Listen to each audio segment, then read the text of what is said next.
It's a Wednesday.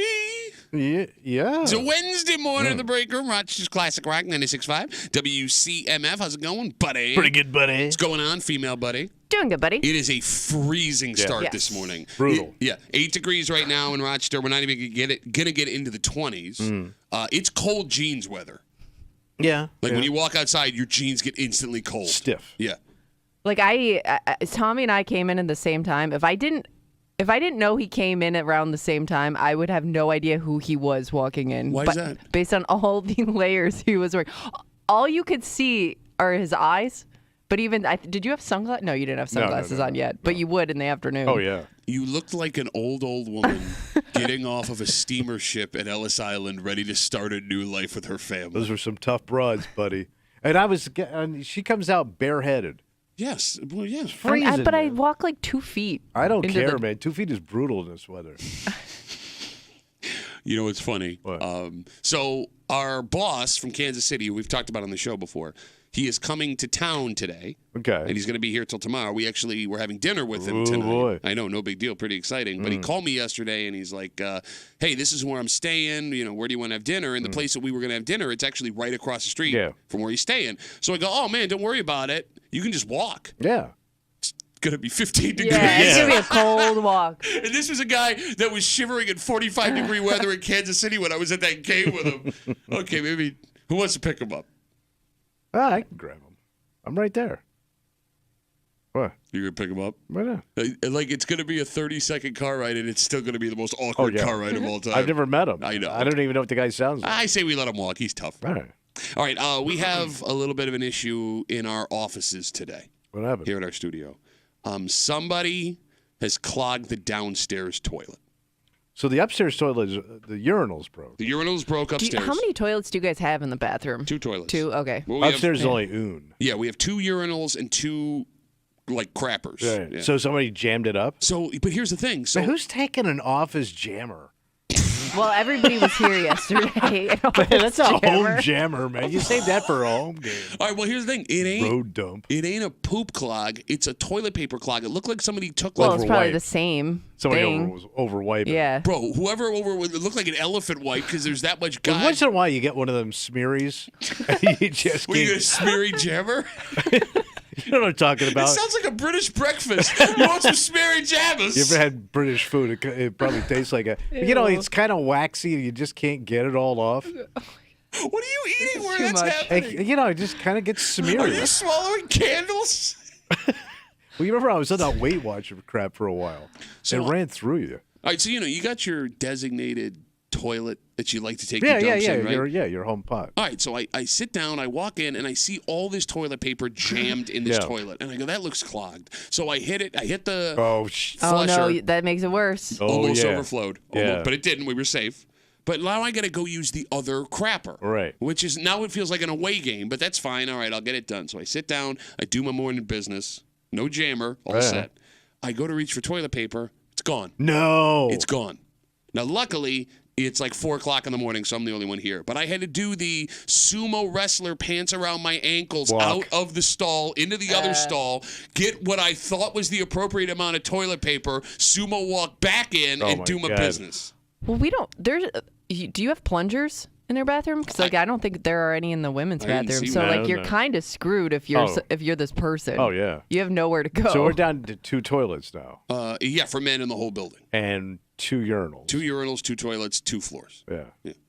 So there's a couple of issues here. Mm-hmm. First of all, I don't know whose job it is to unclog that toilet because we don't have like a maintenance crew here. No, No, there's a it's- cleaning it's- crew, but I don't know how often they come in. It's gonna fall on somebody whose job it shouldn't be. No, but Or- where's the plunger? There has to be one. Where- I would think there's got to be one in this building. Why I don't don't. somewhere. I have no idea where the utility. I don't know where there's a utility room where all that stuff would be Yeah. stored. But why would you not keep the plunger next to I the don't know, that's a toilet? good Are they question. afraid someone's I'll going to tell you steal? why. 'Cause Maybe. some jackhole walk off No, with but like yeah, everything steal else in a his No, place. somebody plunger. will. People still remember. There was at one point we were talking about how somebody was stealing the toilet paper out of Okay, the bathrooms. There's a difference. Okay. Toilet paper is like new. You take toilet paper, you can take it home and use it. Who's going to steal a plunger full of never know. foreign poo? Not poo from foreign soil. Foreign poop. It's been foreign soiled. No, No, seriously. You would have someone else's dumps in the back of your car. Nobody's stealing that plunger. Well, I've never seen one laying around, ever. So, and let's say they do keep it in a utility closet. That's the grossest utility closet of all time. But I have no idea where the utility closet is. Is it locked? I mean, I've seen Who's them got take a key? Probably. Seen like a mop come out of the closet down the hallway over here. I saw a mop one time. But I don't even know if that's like our closet or if that's like a closet for the entire building. Is it like this at other people's jobs, 252 WCMF, where you're not allowed to touch anything and you don't know who does anything? Because, like, we kind of operate a skeleton crew around here. Yeah, everybody's gone. At least while we're here. Remember that one time we went into the basement and our engineer Derek, who brought us down there, was like, I don't know where all this stuff came from. Like, no, there's so many questions in this building. Like, nobody knows who is the owner of certain things. There are cages in our basement. Where things are locked in. Like, it looks like a Cold War prison camp downstairs. So that's where we used to house the interns when we weren't using them for concerts. So the other thing that bothers me about this clogged toilet, right? Like, normally... It's going to start to stink. That's the other thing. It's not flushed. It's sitting there. Yeah, but I don't know if there's poo involved. Obviously, there is. It's got to be something. How did the toilet paper get there? Bro, it looks like a 4-year-old came in, just put all the toilet paper on the toilet, flushed it, and ran away. That's what it looks like. But here's the bigger problem. Right. So we talked about how, so upstairs there was one toilet and there was one urinal, but that's been out of order for like 2 weeks, right? Okay, so... Even with the one toilet upstairs, we got some dudes that are poo shy around here. All right, so folks that are working on our second floor, when they're here, will sneak down the back stairs and come take dumps in our bathroom because I don't understand. They're poo Privacy? shy.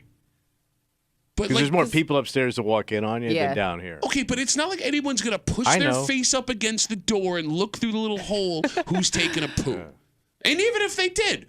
Who cares? Well, yeah, but then some people have shy rectum. They do. Where they're blasted off a jammer? Yes. A work jammer.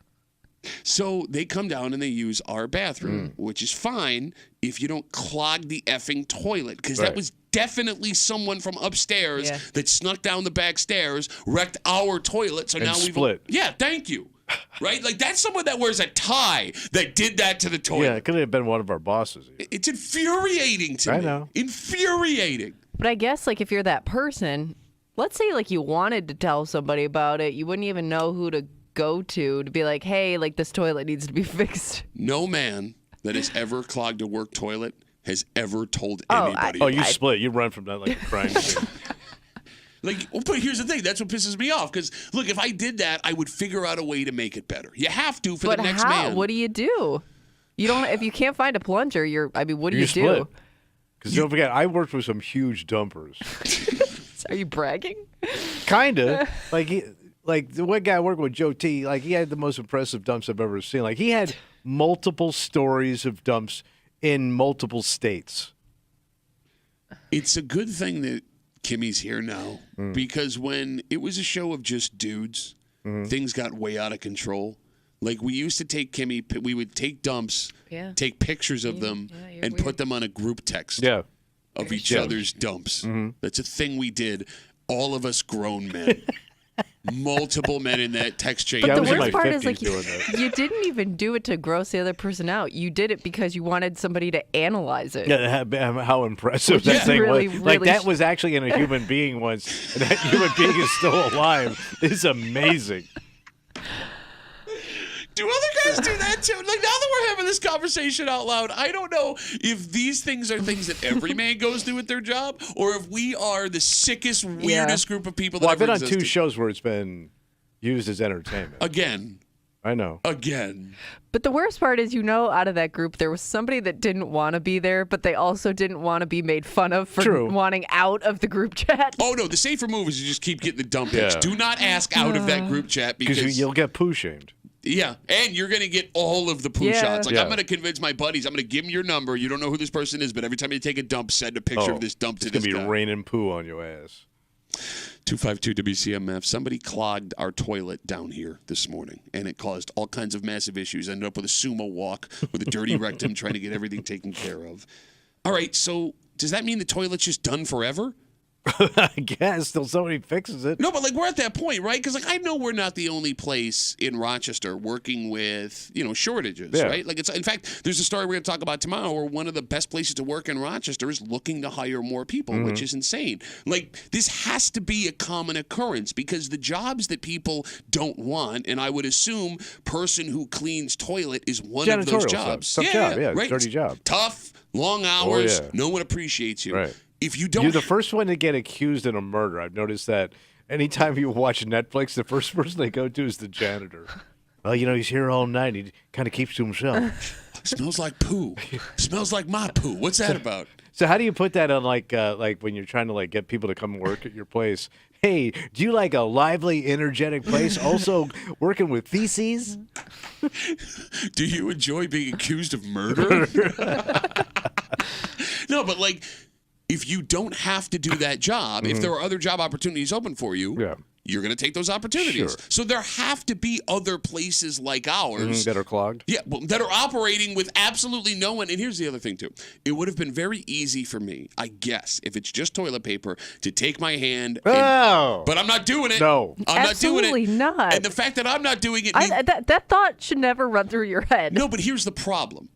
If I'm not doing it, and none of you are willing to do it, that means nobody's willing to do it. No. Which means it's never going to get fixed. So when you worked in the grocery business when I was a kid, they never had like maintenance crews, really. That was the people that worked there, right? Because they're small stores. So anytime there was a toilet issue, when you always sent the bag boys in to do it. So I was a bag boy, right? So that was my introduction to like the food service industry were the toilets. And these are Southern clogs, bro. Southern clogs gonna wreck your day. Full of like hominy and gravy and biscuit drippings and everything else. And these soul dumps. Oh my God. Soul dumps. Soul dumps. But heavy Southern eat, man, leads to some clogged crap. Well, bro, it's not like we have the best diets in Rochester either. I mean, true, but it's across the South. There's no healthy eating in the South in the 1970s. There is no vegetarians in the Deep South. We're known for meat hot sauce up here. Yeah, you can't get any worse. Bro, we have, think of the things within a mile radius of this building. It's all the worst food you can find in Rochester, right? Yeah. There's a guy down the street in the summertime that just cooks chicken on a barrel. He ain't got no certificate from Monroe County. All right. Look, man, just don't clog the toilet. And if you do clog the toilet, please tell somebody. But who? I don't know. Send out an email. I don't know. We're down to one toilet, and that one toilet doesn't even have toilet paper in it. Right. Who's going to refill the paper? Bro, we're literally at the point where we're going to have to start bringing in our own toilet paper. Or going outside somewhere. Out back. Out back. Now, let me ask you a question. Yeah. Right. You got a choice. You can take your hand, reach in that toilet, and unclog it. Okay. Hoping it's just toilet paper. Right. Yeah. Or you can go outside today in 8-degree weather and take a dump. Oh, I'm going outside. 8-degree weather. That you can't stick your hand in that toilet. No. Bro, I don't even think it would be humanly possible to take an 8-degree dump. Yes, you can. Bro, it would just pucker immediately. Think about the breeze. You've never had that kind of cold on your hole. When have you had that kind of hole cold? I don't know. So it would all pucker up? You would have to. No, like seriously, think about the coldest it's ever been when you've been naked. And that's not even bare pucker exposed. Yeah, but I go quick. Boom. Well, as long as it's not a long one, I think I could do it. Okay, like over the weekend. They do it in the Army. The Dolphins and Chiefs played in one of the coldest NFL games ever, right? Like you think you can handle it, and then you saw those Dolphins players get out there, and they realized they couldn't do it. Right. Your body shuts down? Yeah, maybe? your hole would be like Tyreek Hill trying to make a play against the Chiefs on Saturday night. Just not happening. Just not happening. We got a dynamite, don't clog the toilet kind of breakup for you this morning here on CMF. We have a very special loaded up day. Oh, what's going on? Well, first of all, it's Wednesday. You know what that means. Oh, we got our hate. Yep, Hate Mail of the Week. We told you a story 2 weeks ago about how stay-at-home moms in America in the last 12 months have exploded.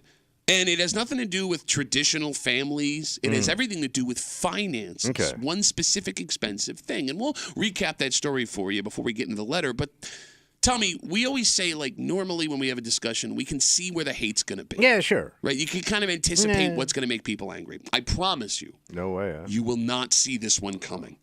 So we'll read you that letter just after 8 o'clock, Hate Mail of the Week. And normally, we do everyone's favorite segment here in the break room where they whine in Tuesdays, 9 o'clock. Yeah. But because of the Bills game being moved, we had to move our post-game Bills coverage to Tuesday, which means Where They Whine In had to be preempted to talk to our good friend Jenna Cottrell from 13 Wham, which was a fantastic conversation, by the way. So because of that, and we need to give you what you need. Oh, yeah.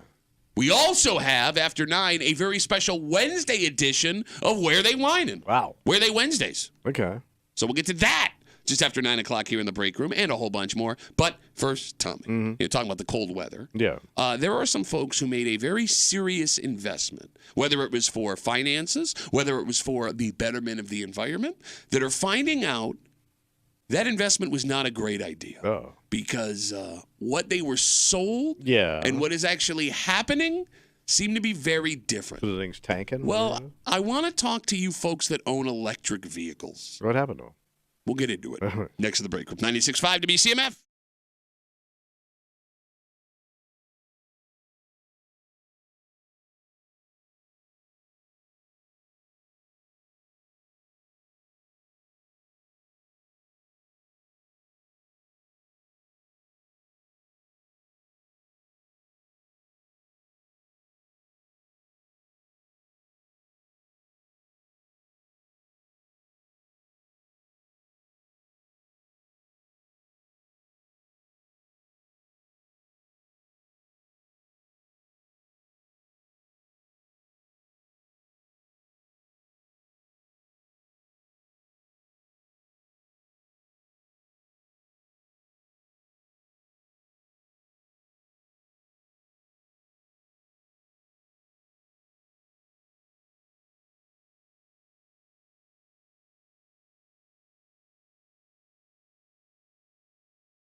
Yeah, this is a big investment, Tommy.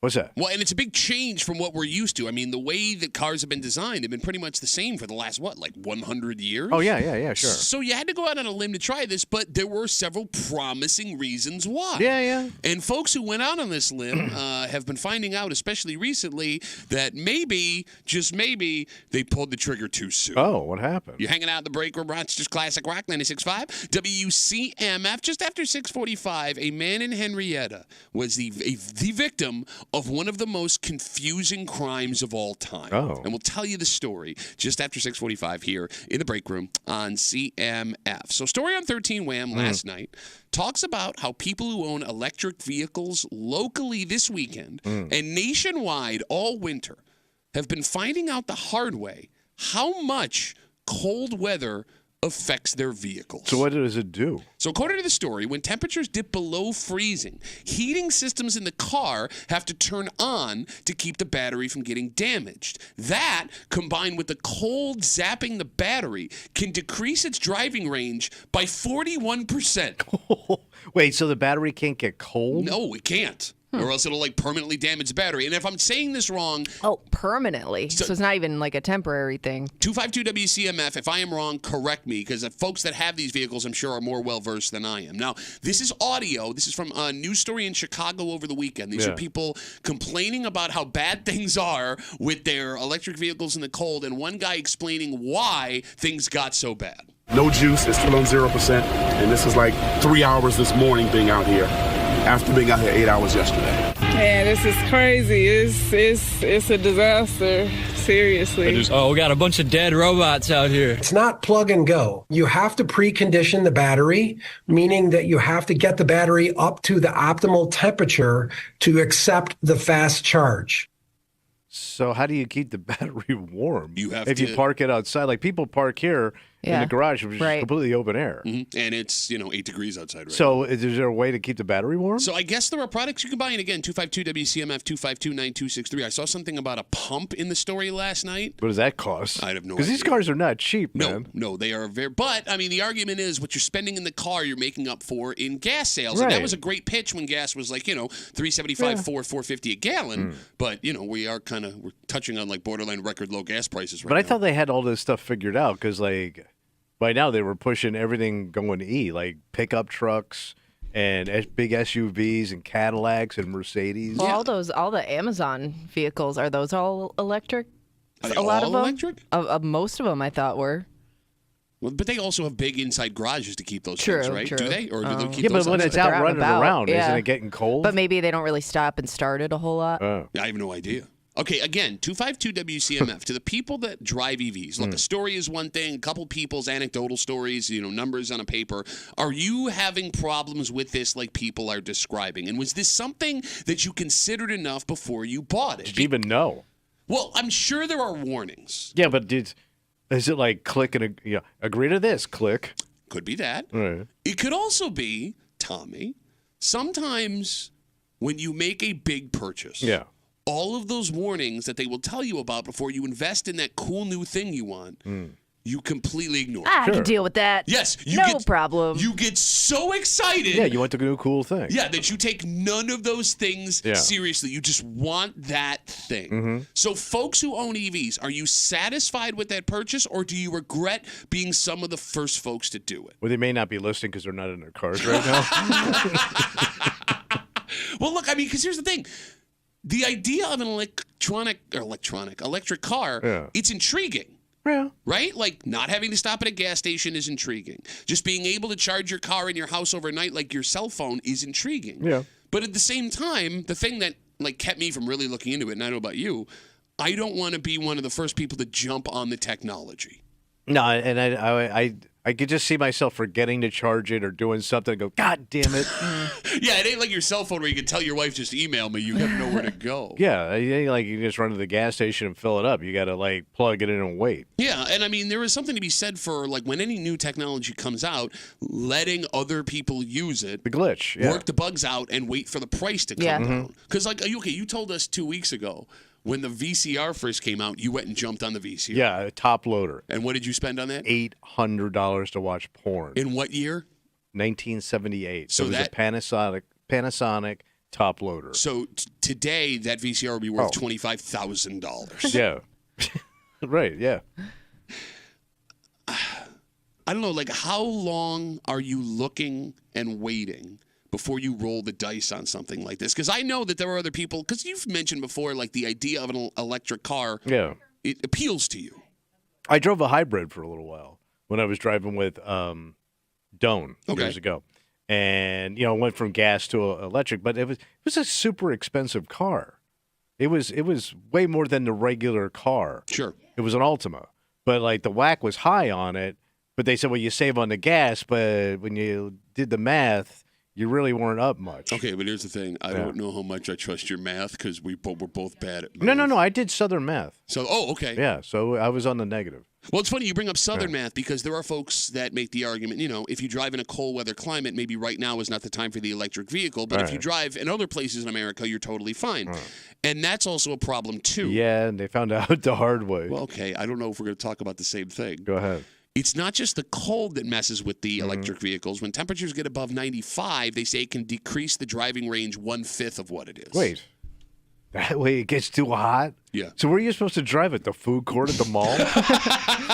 How do they get those cars in there? I don't know. You've seen cars. How do they get the cars I always in the wondered mall? that. That always baffled me as a kid. So they can't get too Especially hot, and they can't get. RVs. It's like your mother-in-law bitching all the time when you go out to dinner. I can't find the right seat. I can't get comfortable. And like what sucks about the hot and the cold, especially for a place like Rochester, is in the winter it gets really cold, and in the summer it gets really hot. We can hit 100, man. Yeah, exactly. So like this might be maybe the worst climate in America to own an electric vehicle if these things are legitimate problems. So I remember when the hurricane hit the Tampa area last year. Was it Fort Myers Beach? Okay. If you had an electric car, if the salt water got on it or like flooded it, you were screwed. Well, is that most cars though? Can you? I guess it was salt water in particular. I guess did something to the batteries and stuff. Like your car could flood, maybe they can fix it, but I think the salt water getting on the battery really F with the battery. Oh, okay. So you can't get them wet.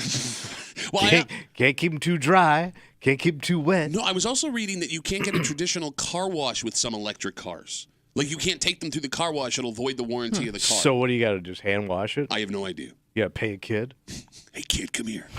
252 WCMF. Folks have been patiently waiting on hold. We're talking about a story on 13 Wham last night, locally and nationally.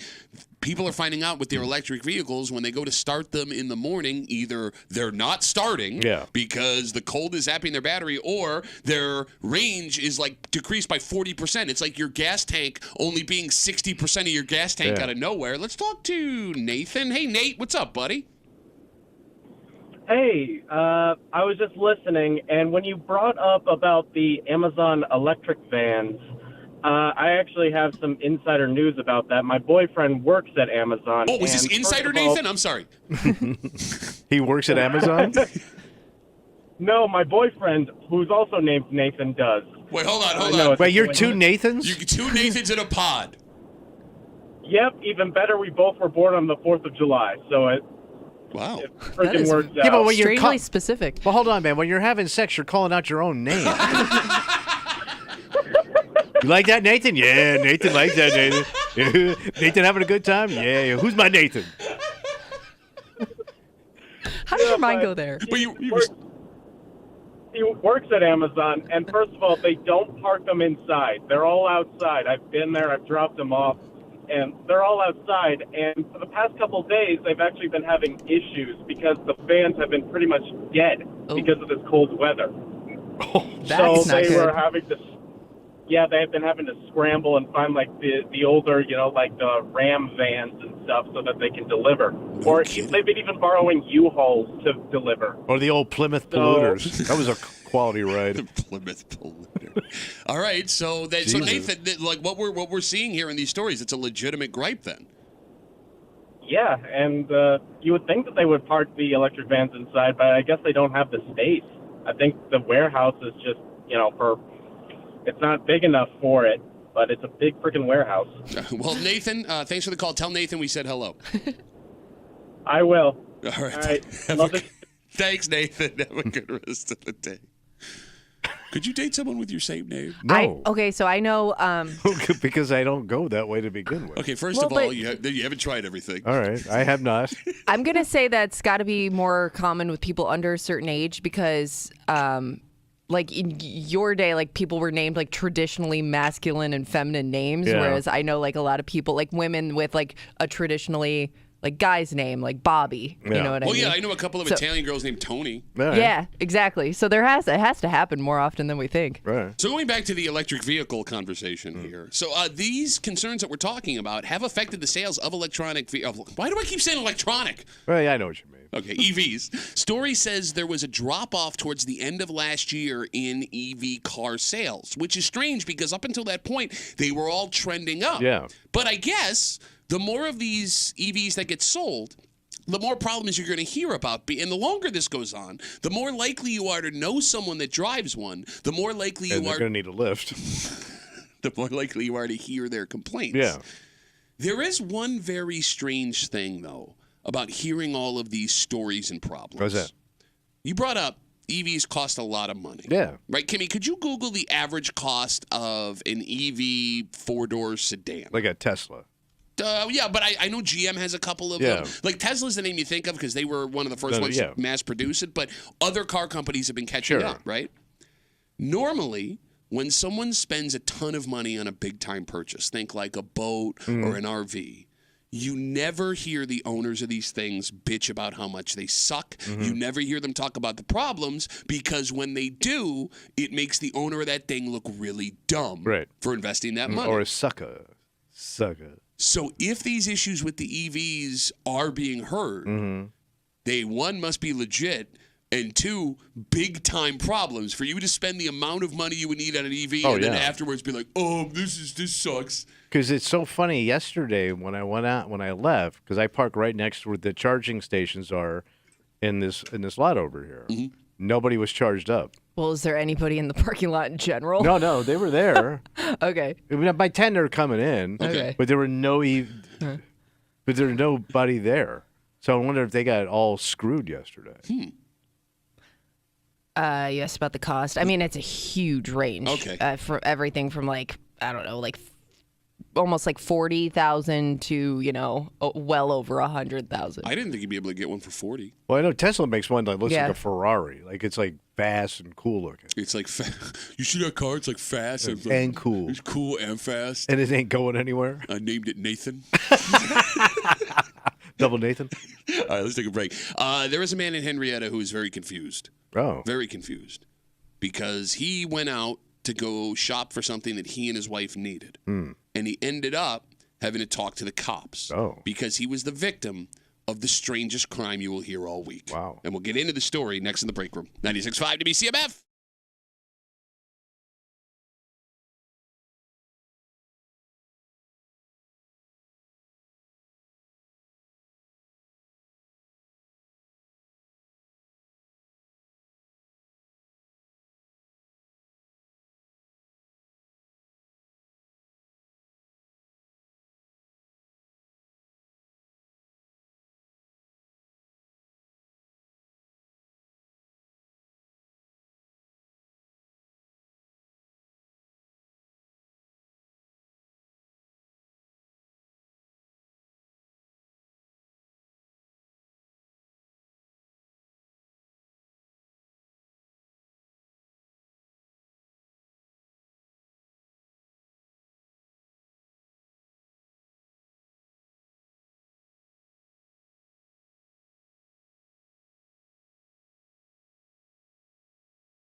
It's a major mystery coming out of Henrietta. What happened? And one that will certainly almost never be solved, Tom. Past the frustration of that, there's something else that would mess with you for a long time if you were this victim. Because why would someone you've never met, have no idea who they are, risk getting arrested to do this to you out of nowhere? Wow. You're hanging out in the break room, Rochester's Classic Rock, 96.5. WCMF, just after 7 o'clock, we know that the housing market in Rochester is still insane. Yeah. And because of that, it's causing massive changes in certain places.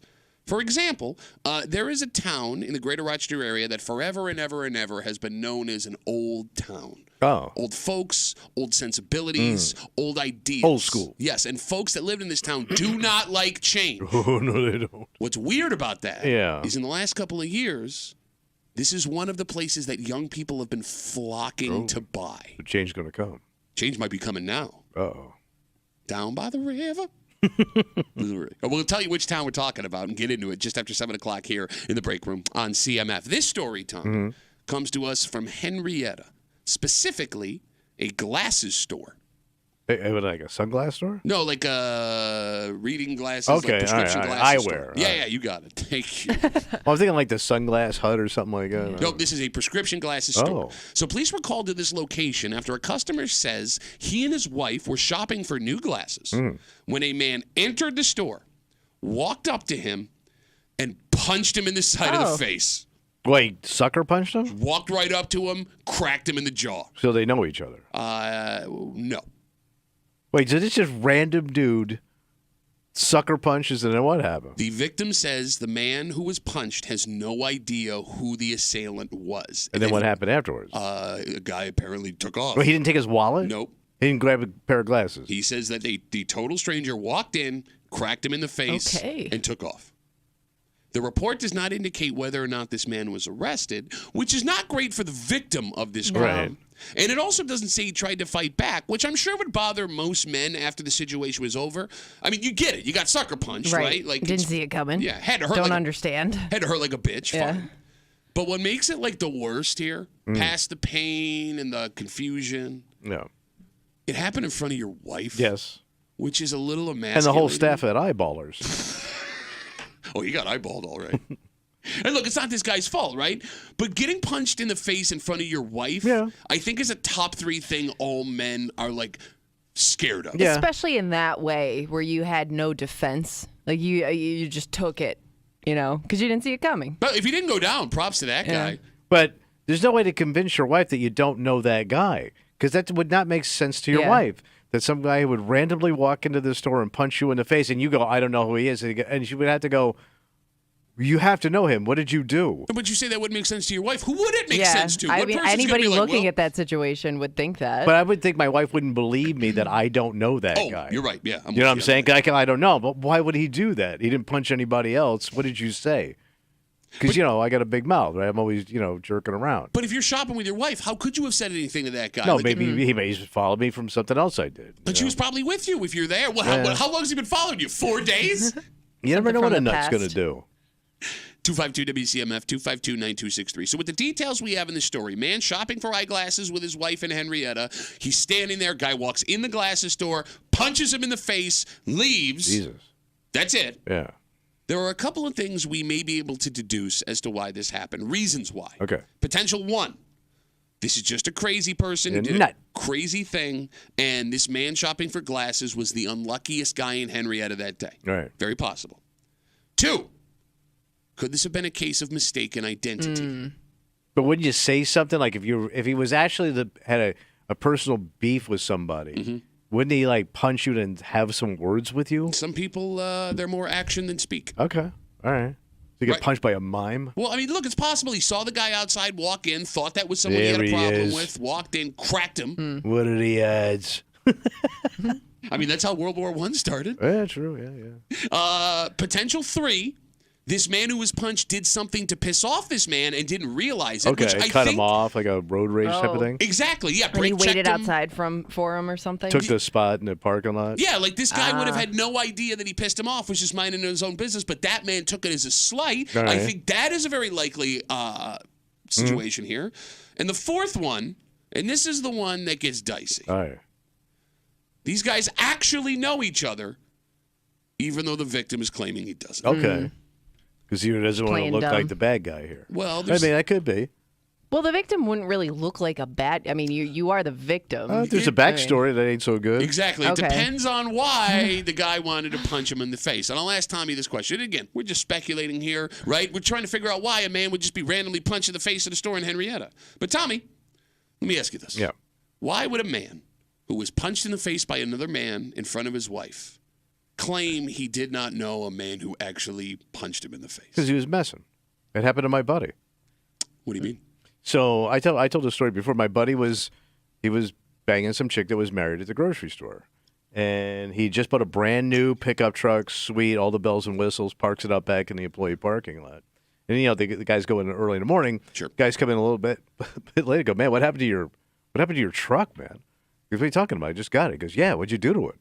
So the guy followed him to work. The husband, he went inside. He took a baseball bat to the entire truck. In the middle of the morning, like dark, nobody around, destroyed it. But he was messing with a guy's wife.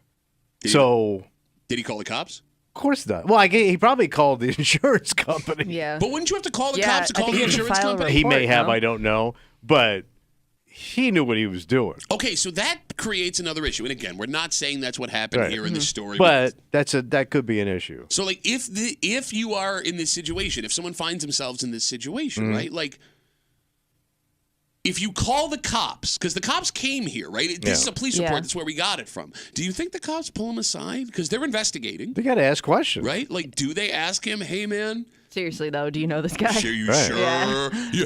Could there be a reason why over there where your wife was, you didn't want to tell us why you Right. knew this guy? Yeah. And if you call the cops and say, I was sleeping with this guy's wife and he messed with my stuff, I mean, the guy committed a crime, so they're going to go and arrest him. Is it easier to just let this person feel like it's over and not get law enforcement involved? Probably be the safer bet. Well, but this guy just got punched in the face, Yeah. and there's nothing that says But then that. you got to go to messing court because you've been messing.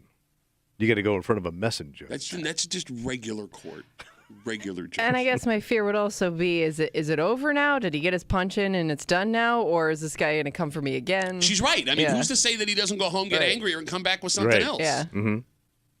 252 WCMF, 252-9263. We got Facebook messages coming in. You can always get us at WCMF for the Break Room Facebook page. Again, this story in Henrietta, a man shopping for glasses in an eyeglasses store with his wife. I really need those glasses now. But you're also never supposed to punch a man in glasses. Yeah, didn't I go out the window years ago with Bill Lambier and those guys? Why? You're thinking of Kurt Rambis. Oh, Why were you never supposed to punch a man with glasses? I didn't make. I guess because you could damage the glass, go in the eye. Oh, I thought. and you think were about like that. a weakling. Oh, I thought the argument was like, I already can't see, so don't punch me. I always It's like think a like disadvantage. yeah, but I think any man with glasses back in my father's generation was a weakling. Gotcha. Yeah, like 4 eyes type of thing, you know. You know, when you say it, I always laughed at that. When you say it, it like sounds hurtful. It does. 4 eyes. But that's how. Yeah. But he's standing there. He's shopping for glasses. A man walks in, punches him in the side of the head, and walks out. The guy says he has no idea who this person is. Just a complete random attack from a person he's never met before. Brad writes us on Facebook. He says, no one punches another guy in the face for no reason. This guy did something wrong and didn't want to admit it. That's not totally true. No. I mean, there's a whole rash of people getting punched in New York City for a while that people just walk by and just slug you. Oh, yeah, as yeah. a joke. You're right. And there are people listening right now, I'm sure, who have gotten blasted in the face for no reason. And there are kooks out there. I mean, for some reason, there's something wrong with them. Well, even past kook, I mean, sometimes it doesn't take much for another man to decide fists are the right call here. And that's what sucks in a situation like this. Like, the victim's face didn't have a say in this. No. He didn't get to negotiate. He didn't get to plead his case. He just got cracked in the head. Right. Right? Didn't even get to duck. And if it was a random attack from someone this guy had never met before in his life, it also would have to change the way you walk around in public. Oh, sure. Because the odds that this happened in the first place are infinitesimally small. Yeah. The odds it happens again are even smaller than that. But because it already happened, you would have to, at least for a little while, be jumpy every time you were in public from that point on. How could you not? Oh, yeah. Which could also cause you to overreact and look like a dick to people who have no idea what are going on. You know what I'm Start saying? to stare people down, waiting for them to make a move. You know what would suck the hardest? Right. And Kimmy's going to give us the eye roll on this one. Your wife's going to be the one that's like the most upset about this. Oh, sure. Even though you were just the one punched in the face. Yeah. You're going to have to console your wife with a swollen, throbbing face on the drive home. Yeah, she's going to completely steal everything in this event. It's going to be all about her. Well, it just would be so shocking to see. Okay, but I got punched. Right. Though. Sure. Like, why are you crying? I got punched. Because the first thing my wife's going to say, "What? He could have hit me next." Yeah, but he didn't. He just hit me and left. Kimmy is nodding along with. Well, I think when it's a random thing like that, not knowing why that person did what they did, that would be a thought of mine. My wife would go complete Mike Wallace on my ass, saying like, "What did Kimmy you say?" Doesn't know who that is. You know who Mike Wallace is. Mike Wallace, like New York Knicks, 72 Knicks. Anyways.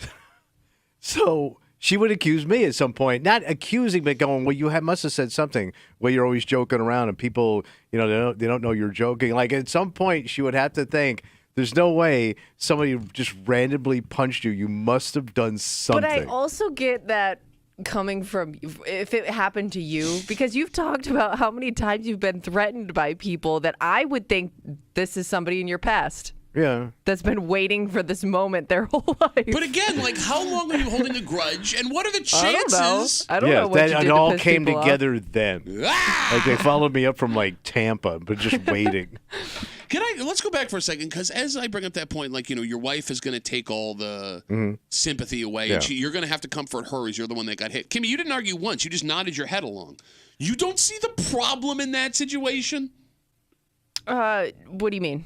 I got punched. I'm the one. But I'm upset for you. No, but you're going to make it about you. You're going to make how this affects you. And in what way? Always.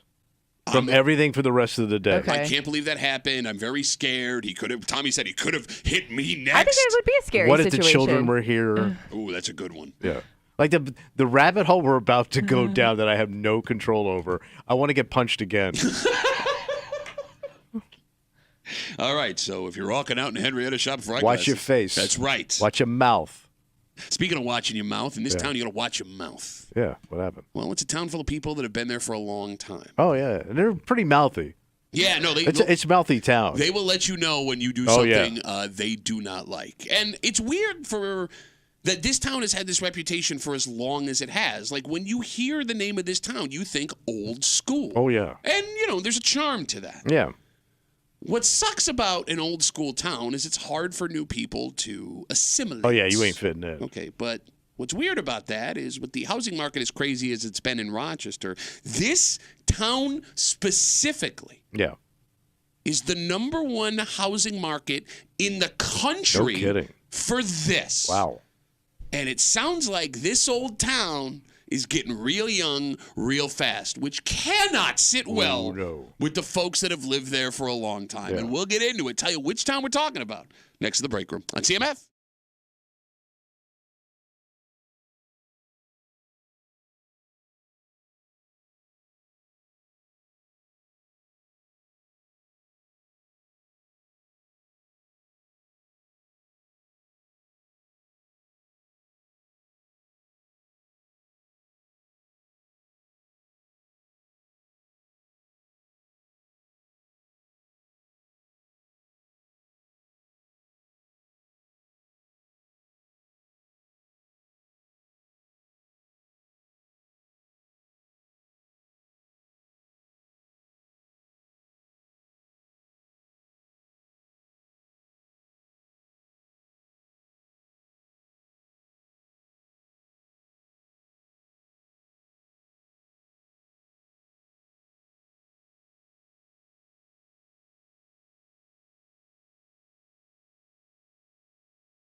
We talk about town reputations all the time here in the Yeah. In fact, we're going to do it again after 9 today in a very special Wednesday edition of Where They Whine. But one town's reputation, one it's had forever and ever and ever, could be changing soon. Oh. Because, Tommy, for years, this was an old school place with old school people and old school sensibilities. Yeah. But now it's where the young people want to be. And someone in this room sees that as a potential problem. Damn. You hanging out in the break room, Rochester's Classic Rock 96.5, WCMF, just after 7:25, 7:30. Big game on Sunday, Tommy. The biggest. And it's not just Patrick Mahomes coming to town or what's at stake for the Bills that have people excited. Yeah. And I'm basing that on a flurry of Facebook messages that were sent our way yesterday. Oh, I haven't. Well, it turns out there are some people looking to catch a glimpse and think we know how. Us? I know. We'll get into it just after 7:25, 7:30 here in the break room on CMF. Irondequoit, New York is America's number one. Let me say it again. America's number one housing market for first-time buyers. So when they say number one, what does that mean? Like hardest to get into? No, most like expensive? Biggest, I would guess, like the most turnover, right? Yeah, people that are buying homes for the first time are Snapping them doing up. it the most in Irondequoit. So I'm guessing like because the older folks are, for whatever reason, are unloading their houses. Yeah, I mean, it's possible. Well, here's the thing. So 10 NBC details, Ryan, you might be right. Home availability is a big reason. Yeah. Potential appreciation for homes there is another big reason. And I think what that means is you've had people that have lived in homes for so long. They may be the only person that ever lived in that house. Yeah. And they didn't do anything to the houses. They still look like you walked into a 1970s kitchen. Right. You can fix them up and Which make makes them more affordable, too. Yeah. Exactly. But most importantly, what Kimmy said, price. Yeah. The median list price for a home in Irondequoit is $187,000, which is less than half of the national median of $382,000. Damn. So, it's a bargain. That means there are a ton of young people and young families moving into Irondequoit. Punk-ass family. Which would be a slam dunk great thing for any other town in America. But Irondequoit is different. Yeah.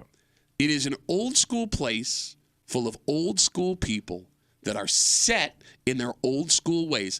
And if you don't believe me, let's go back and listen to a man. What was his name, Tommy? Joey Palladino. Thank you. My hero. This was an interview in Irondequoit when this man was asked a few years ago about building mixed-use apartments and a coffee shop around the corner from his house. In fact, I saw the fellow developer in the men's room, the town hall, and I told him, I said, save your money. The town is full. We don't need any more people. Okay? Yeah. In this neighborhood, the wives make the coffee for the husbands. Right. Okay? It's like my father just came alive. Doubtful. It is the greatest. Can you give me the last one? The one more husband, time? the wives make the coffee for the husbands. In this neighborhood, the wives make the coffee for the husbands. Right. Okay? Okay. Irondequoit is traditional. Oh, yeah. There is a certain way of doing things. And correct me if I'm wrong, it's one of those places where folks have no problem telling you if you're doing things the wrong way. Right. This is how we do it here. Okay? Kimmy? Yeah. You believe an influx of young families could be a problem in Irondequoit? I'm just wondering because I think that there are two different types of old people. Older folks that look at younger people coming in and think, great, like they're the neighborhood's like growing again, and it's probably bringing in more business, and they like to see like a more youthful side of their town.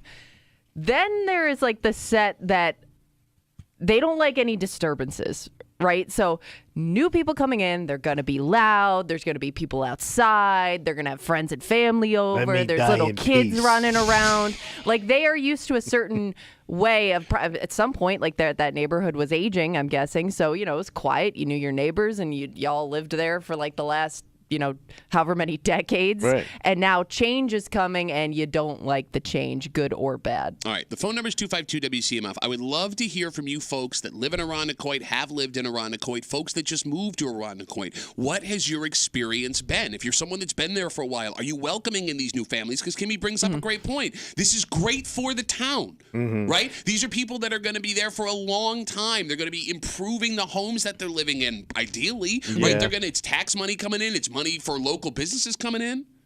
But what? You know how it is, man. How is it? People don't like change, even if it's good change. it is amazing too. So I have a couple friends that recently, within the last few years, bought homes in Irondequoit, and the difference in ages that I've seen from like neighbors, it's like it ranges from like a super young couple, first home buyers, to like people in their 80s and 90s that are going to. They're never going to leave. Crust don't mess with crust. I wouldn't start throwing crust around. I don't know if you looked at the mirror when you got out of the shower. I'm pre-crust. You ain't pre-crust. You full-on uncut crust, bro. You the crustiest of crust.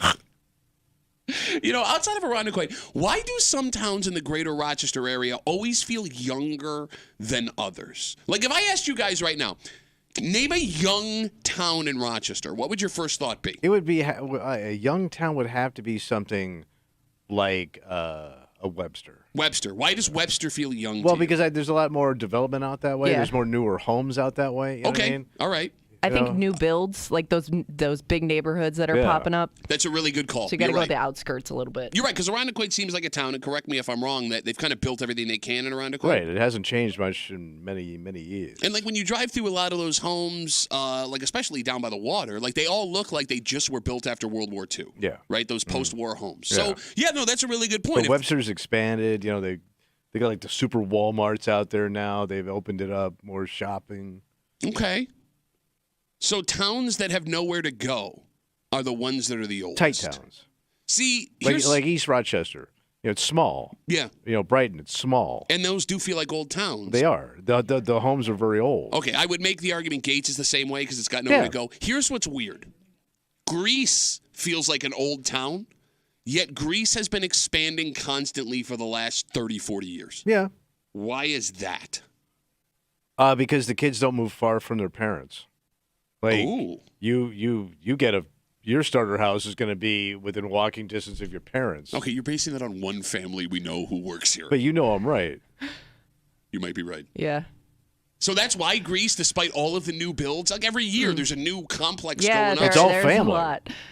It's all family. Okay, but that family. But I think that's similar to Irondequoit too, where you do have that older set that will stay in their homes until they die. You know what I mean? If you talk to these people, if you talk to a guy like Joey Palladino, his plumber, his electrician, and his accountant are all blood relatives. And they can all bench 350 and they're only 5'5". 252 WCMF.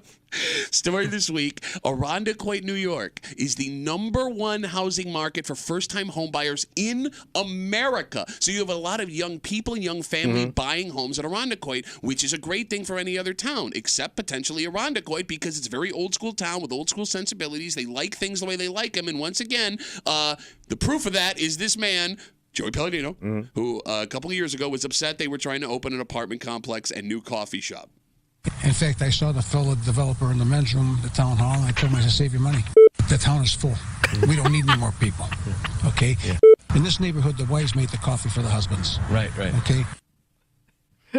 Any excuse we get to play that audio, we'll play that audio anytime. Yes. 252 WCMF. We had asked, folks that live in Irondequoit, have lived, just moved out there. Are we wrong? Has the experience been different? Let's talk to Andrew. Hey, Andrew. How are you, buddy?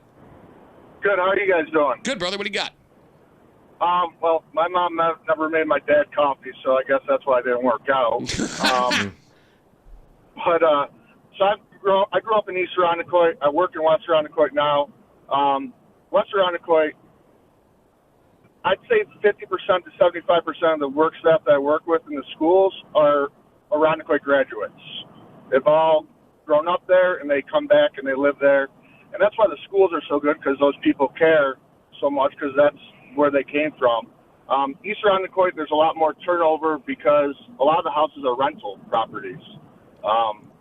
And they're older, so they're smaller, and they're good for first-time home buyers. Okay, but see, even doing this, you even start to talk with the Irondequoit thing, first-time home buyers. Okay? No, but I mean, you're starting to sound like a Irondequoit guy, Andrew, a little bit, and I don't mean that in a disrespectful way, like, because you said you grew up in West Irondequoit.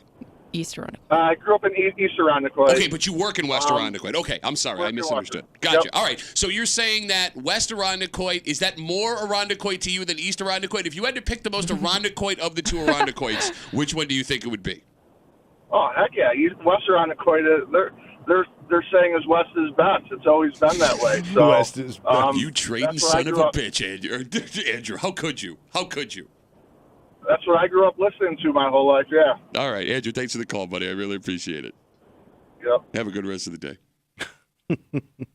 Like he calls everybody. I know. You know what I mean? Like, Yeah. and I get it. Look, I get when you grow up in a place, and where they whining is proof of this when we do it every week. Yeah. Every discussion we have about towns, you do get brainwashed to believe that the place that you live is the best place for reasons X, Y, Z, and these other places that are close to you suck for X, Y, Z. Well, he was kind of saying what we were saying in the fact that like younger people are moving back to where they're from. You know what I mean? That Sure. that same idea of they don't want to live far from like where they grew up, where their family is. So that may also be why contributing to the fact that there are all those younger couples moving in, first-time home buyers. But is that happening in East Rochester also? Like, I get the Greece thing. You're right. The argument you made about Greece, Tommy. Yeah. I mean, do folks in East Rochester grow up in East Rochester and stay in East Rochester? I have no idea. Because it's not a... I can't tell you, like, if you ask me ethnically... What is East Rochester? I couldn't tell you. I always looked at it as an Italian town. I do, because I only do that because there's 2 Italian restaurants there. Every town, and they're right across the street from each other. Every town that's not Pittsford or Fairport has 2 Italian restaurants. In it. But what else would you base that on? There's nothing else. Well, no, people I know from East Rochester. All right. Okay. All right. Are you talking about East Rochester or East Irondequoit? East Rochester. East Okay. Rochester. I didn't know if you... And I get those two mixed up sometimes. 252 WCMF 252-9263. Let's talk to Jeremy. Hey, Jeremy, what's going on, buddy? So I live in West Irondequoit. I live probably 2 blocks from the city line there. So I only have experience at one side of the town. And I moved there 2 years ago, and a friend of mine lived 1 block over from me. It was funny to see on her street, I think there was a block of 5 houses where they were all retired teachers. They're basically just hanging out and waiting till whatever time they wanted to sell their houses. Okay. And on my street, there were so many young families. And then the houses that would sell on my street and the houses that would sell on her street, virtually all of them that moved in were young families. And to be quite honest with you, I don't know how they afford it, but that's another discussion altogether. So, yeah, it's very interesting that, you know, the 2 streets that I have, I guess, experience with, all very, very young. I'm probably, you know, one of the older people now, other than the lifers there, who live on those streets. So you're like the bridge builder, Jeremy. You're the gap filler. I feel something. I don't know what it is, though. All right, so Jeremy, let me ask you this. As you watch the interaction between your neighbors and the folks that have lived there, is it pleasant? Is it standoffish? Do the folks that live there, are they the type of people to make like a Jell-O mold and bring it over to the house to welcome you, or do they stand in their yard and stare at them? So 99% of the interactions that I've had and I've seen are positive. Okay. So neighbor to the left of me says one time, "Hey, I got a ticket for parking on my lawn." I was like, "Oh, well, that sucks." So then I moved my car to the lawn to get something out of the garage, and not 5 minutes later, my neighbor comes out and says, "You know, it's against the town code to park on the lawn." I'm like, "Well, I guess I know how that my other neighbor got a ticket." So. Jeremy, You better follow the rules if you live in that neighborhood. Thanks for the call, Bye, buddy. Dick. Have a good rest of the day. Okay, so then what are we believing here? I think this happens in every neighborhood. Okay. I think every neighborhood gets judgmental when something changes, no matter how liberal or conservative you are. Like, nobody likes to see change. And, like, if you've lived in this town your whole life and you knew that neighbor, you knew when he planted that tree and when he did his landscaping and how they painted their house, and new people come in and change all that, you're pissed. Because I remember, like, my father would say, "You know, if Harry was still here to see what they did to his house." Yeah, they finally painted it. You know what I mean? Like, they, you know, like, but he would get pissed, you know? He took it personally. It wasn't even his yard. Well, Kimmy, you told that story about that girl you knew whose dad sold a house and would keep driving by it. Oh, yeah, to see what they did Yes, to it. yeah. He didn't even live anywhere near it, but he still was curious about what that new owner And it was will doing piss to you it. off. They always say when you sell a house, never go back and look at it because you will not be happy. Even though they could have made improvements or, you know, whatever. Yeah. I'm also guessing, I mean, if you buy a house from somebody that's lived there a long time, you will forever be compared to the previous owner. Oh, yeah. No matter where you are. Your new neighbors are always going to compare you to the last person that owned the house.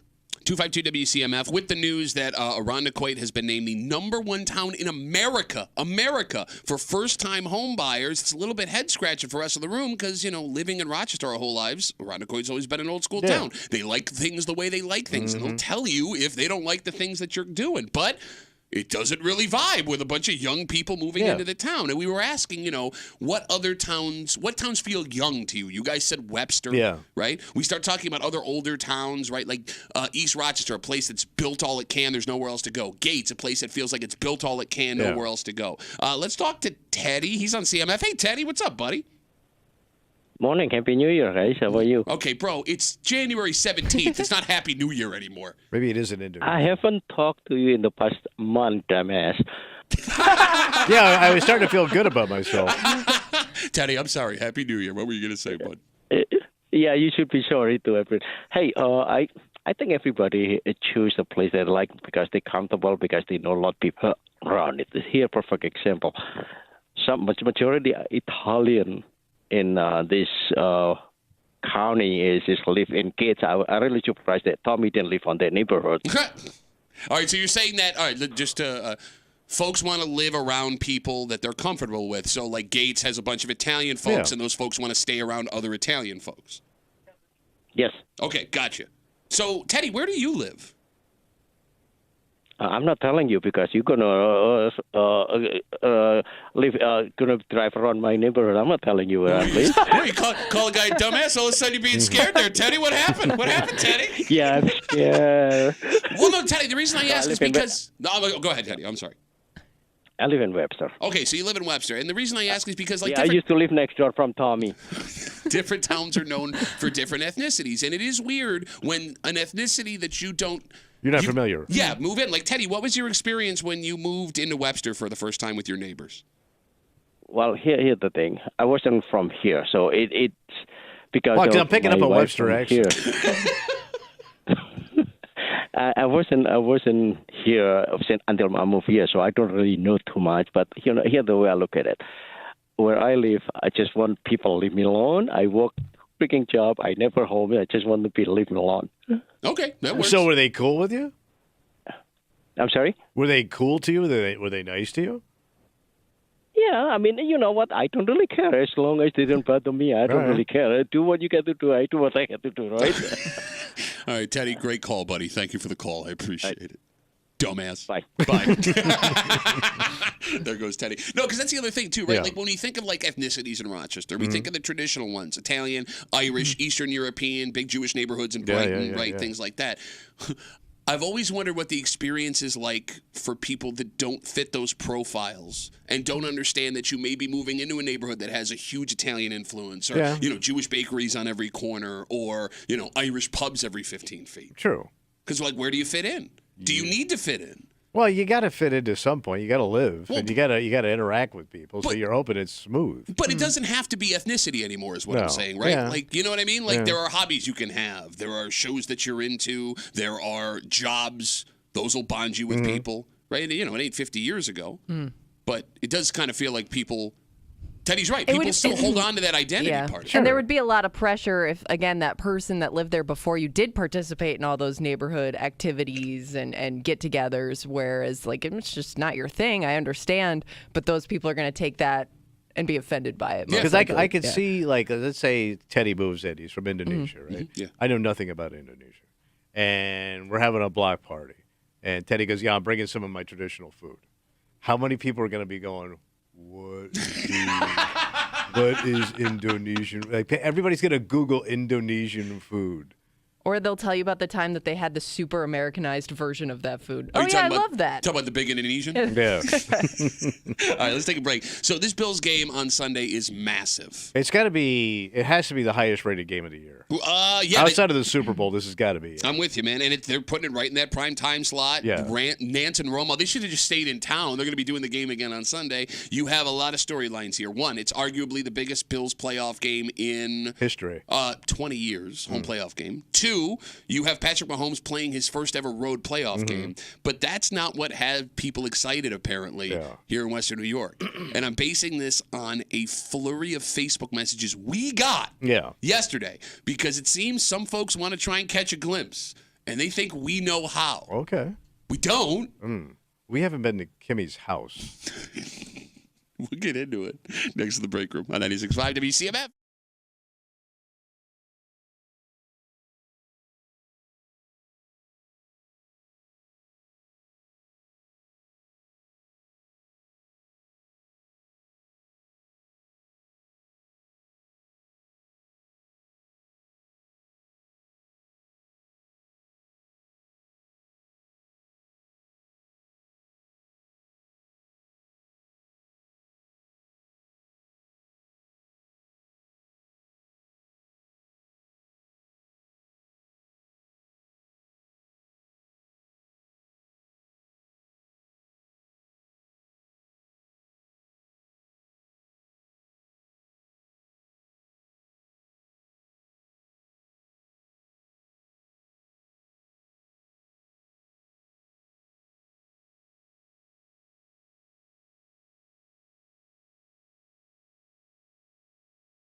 on Sunday in Orchard Park. This is it. Yep. But in a very strange turn of events, the talk in most homes may not be about who the Bills are playing, but who is coming to the game. Oh, yeah, who's watching? Well, folks are expecting one very special guest. Yeah. And we, here in the break room, for some reason, have been getting questions about where people can catch a glimpse.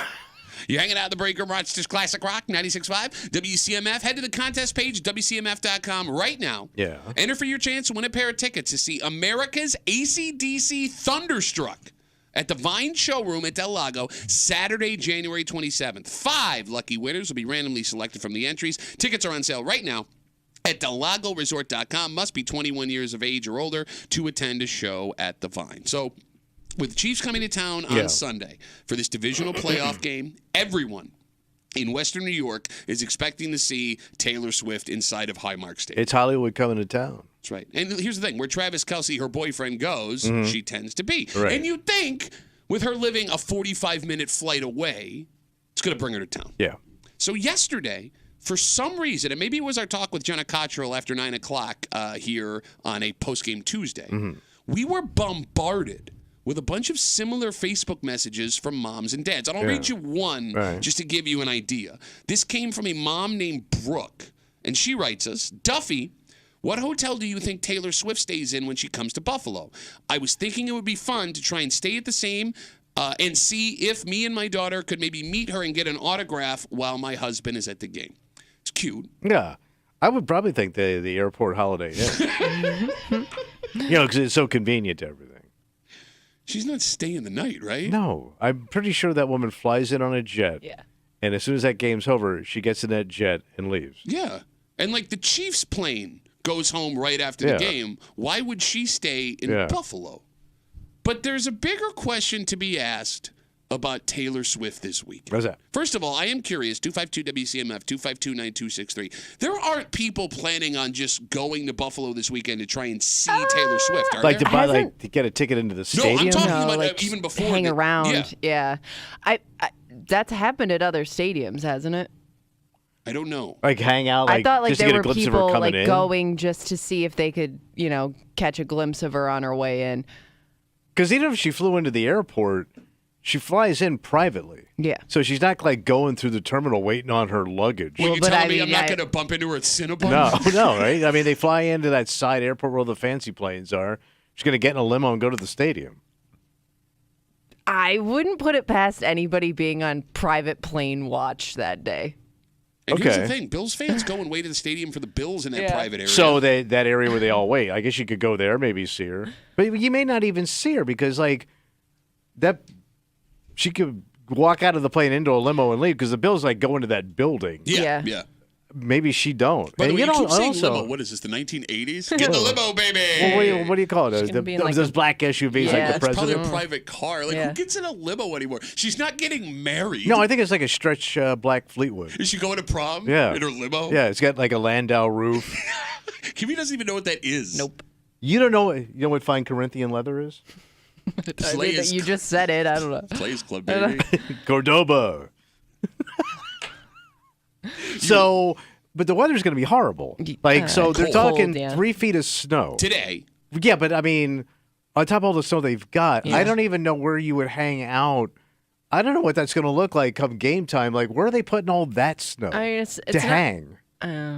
But in that hangar at the private airport. Cold-wise, I mean, she's been hanging out in Kansas City. You know what I mean? It's not. Yeah, but they haven't been getting the snow we had. They got cold. Snow-wise, he just wants to talk about weather. Let the man, old man, talk about weather. You know what's funny? If you were to drive, if you were one of these people that was going to drive to Orchard Park simply to catch a glimpse of her, even just to do that, it's going to cost you like $40-$50 because you got to park your car somewhere and not go to the game.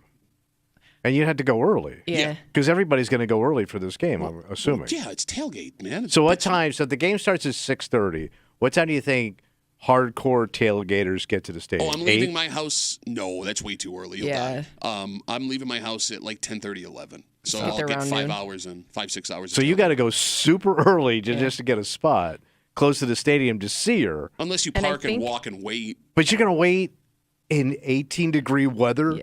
Well, yeah. For a glimpse of somebody to drive by? You know we're talking Swifties here, right? I guess.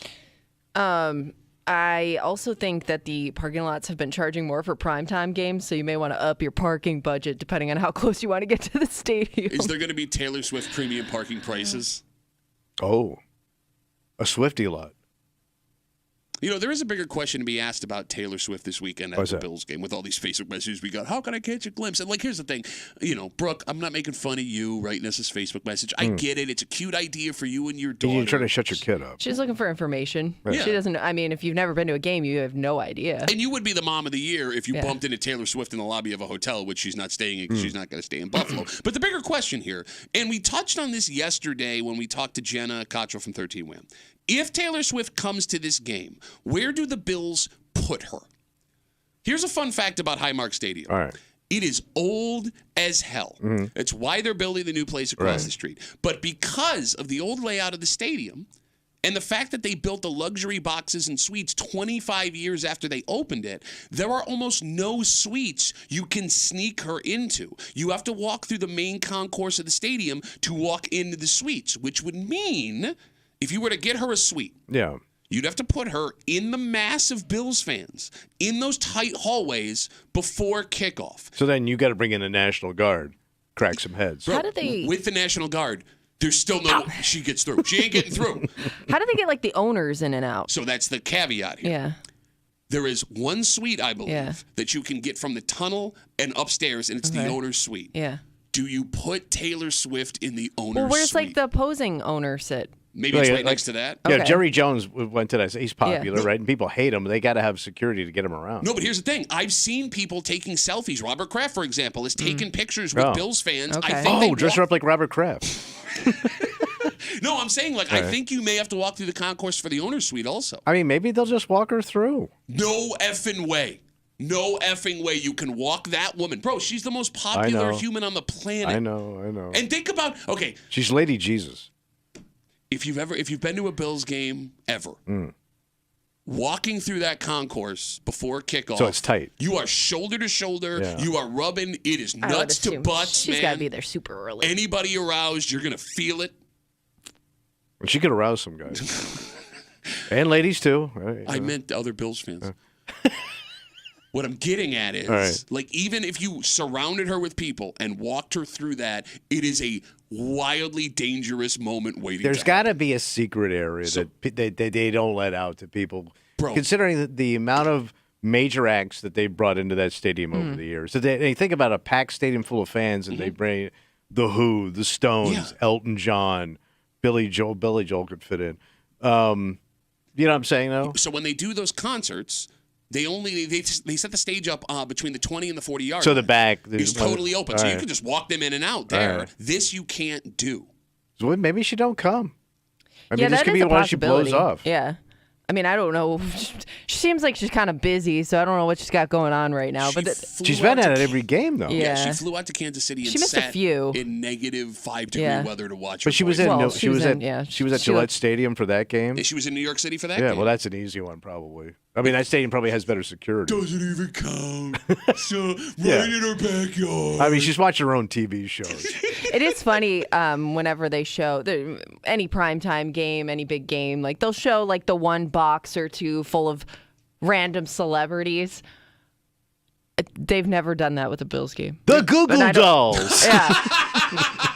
That's all we got, man. Yeah, like there's no, super fans. I know that there are a few like celebrity fans, but they're not people that are attending. They're not like known to be at the game all the time. You know what I mean? The Bills don't have one celebrity. They have William Fichtner, the actor. They have like a few like actors. Exactly. They'd be like, oh, I know who that guy is. You know what I mean? You know him if you saw his face. William Fichtner. Yeah. You know if you saw his face. Okay. Like, oh, that guy. Which is that guy. He's been in everything, guy. But he's from Buffalo. Oh, all right. Yeah, a lot of them are from the area, which is why they're fans. Which makes sense. Okay. Like the biggest fan, I think, is Wolf Blitzer on CNN. All the political analysts love the Bills. A lot of them. There's a lot of like Buffalo guys that went into like journalism. Tim Russert, God rest his soul. Yeah, the weather guy that melted down on CNN. He is from South Buffalo. You know what might be the hardest part for this woman, Taylor Swift, if she comes again, talking about all these Facebook messages we got from people after the show yesterday asking how they can catch a glimpse of Taylor Swift. We don't know. Well, you think we'd be doing this if we knew how to do that? How is she going to watch this game? What do you mean? Okay, so if you've watched her on games at TV, watched her at games on TV before, she usually sits in the suite, window open to the elements. Yeah, she's even like talking to the fans there and stuff. You got it. But in the stadium she's been in, there is a decent buffer between she and the fans. There's a gap there, so they can't get to her. Again, because the suites were put in so late at Highmark Stadium, there is literally no buffer between the suites and the fans of the game. You open up that window, they can touch you. Oh. Like, they're right there. So they got to bring in SEAL Team 6. And even if she keeps that window closed, people are just going to turn around and stare at her. I'd be afraid somebody starts chucking snowballs and stuff at her. I mean, Bills fans are usually pretty good to opposing fans, as long as they're I not understand. dicks. Yeah, I know. But they also like attention. Look at that fat kid on the slide. Did you see that video? Real quick sidebar. What? It was before the Steelers game on Monday. It's two guys in Steelers jerseys. They stand up in front of the ticket gate when everyone's trying to get in, and they're waving their terrible towels. Guys standing on top of a garbage can. Somebody from like 20 feet away launches a snowball, hits him right in the face. Dude goes down off the garbage can. Towel flies in the air. It was the greatest. Like, this is why did you do this? Yeah, This is you're what asking you get. for it. Come on, man. But it's kind of exciting, though. I mean, it does add another layer of excitement to a game. You know what I mean? It's just more to talk about. I mean, look, you can only talk about so much about a game that hasn't happened yet, right? No, I could talk all. But let's do the whole show all week about the game that hasn't But happened. the injury, but this adds another element to it. Like, is she going to show up? Where are they going to put her? I mean, that's the biggest celebrity that's ever come to a Bills game. Yeah, I mean, she's the biggest celebrity to show up to a lot of places, I would guess. Yeah, well, that's not fair. I know. I mean, she's like the biggest celebrity on the planet. Right, so the Bills have never had this level of celebrity come into one of their home games. No. And it's a playoff game. Yeah. And that's even if she comes. That would be the funniest thing. Like, all this talk. She all stiffs. This, because Kimmy, the folks in the parking lot are going to make a fortune off of anti-Taylor Swift 100%. T-shirts. You know, it'd be funny if somebody dressed up as a Taylor Swift, they have these impersonators that look just like the celebrity. Yeah. To just walk around the lot. They might get killed. That would be hysterical. Bro, like legit, they could get You mobbed. just told me Bills fans are cool. No, not like killed like they tried to hurt her. Like everyone like masses around her and they get suffocated. It would be funny just to see her like dressed up waiting to go in line at one of those porta potties. It would be so funny. 252 WCMF 252-9263. Let's talk to Michelle. Hey, Michelle, how's it going? Hey, I'm doing good. How are you guys? Good, Michelle. What's up? So I had one idea of how Taylor Swift can sneak into the Bills stadium. Okay. How?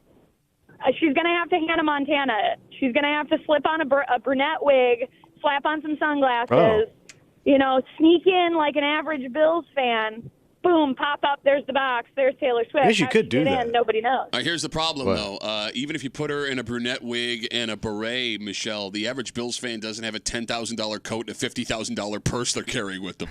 Yeah, you can seal hide it all of that. She's got to have, she's just got to put the puffer on or like a jersey over all the good stuff that she actually cares about, right? Just put something over it. Sneak her way in. There's ways to do it. You just got to give up on a couple of things. But to Pat's point, it would be hard because there's nobody that good looking at the stadium. You're saying even in a disguise? Not even close. She's a 6-foot blonde. And she's gorgeous, right? And she smells rich.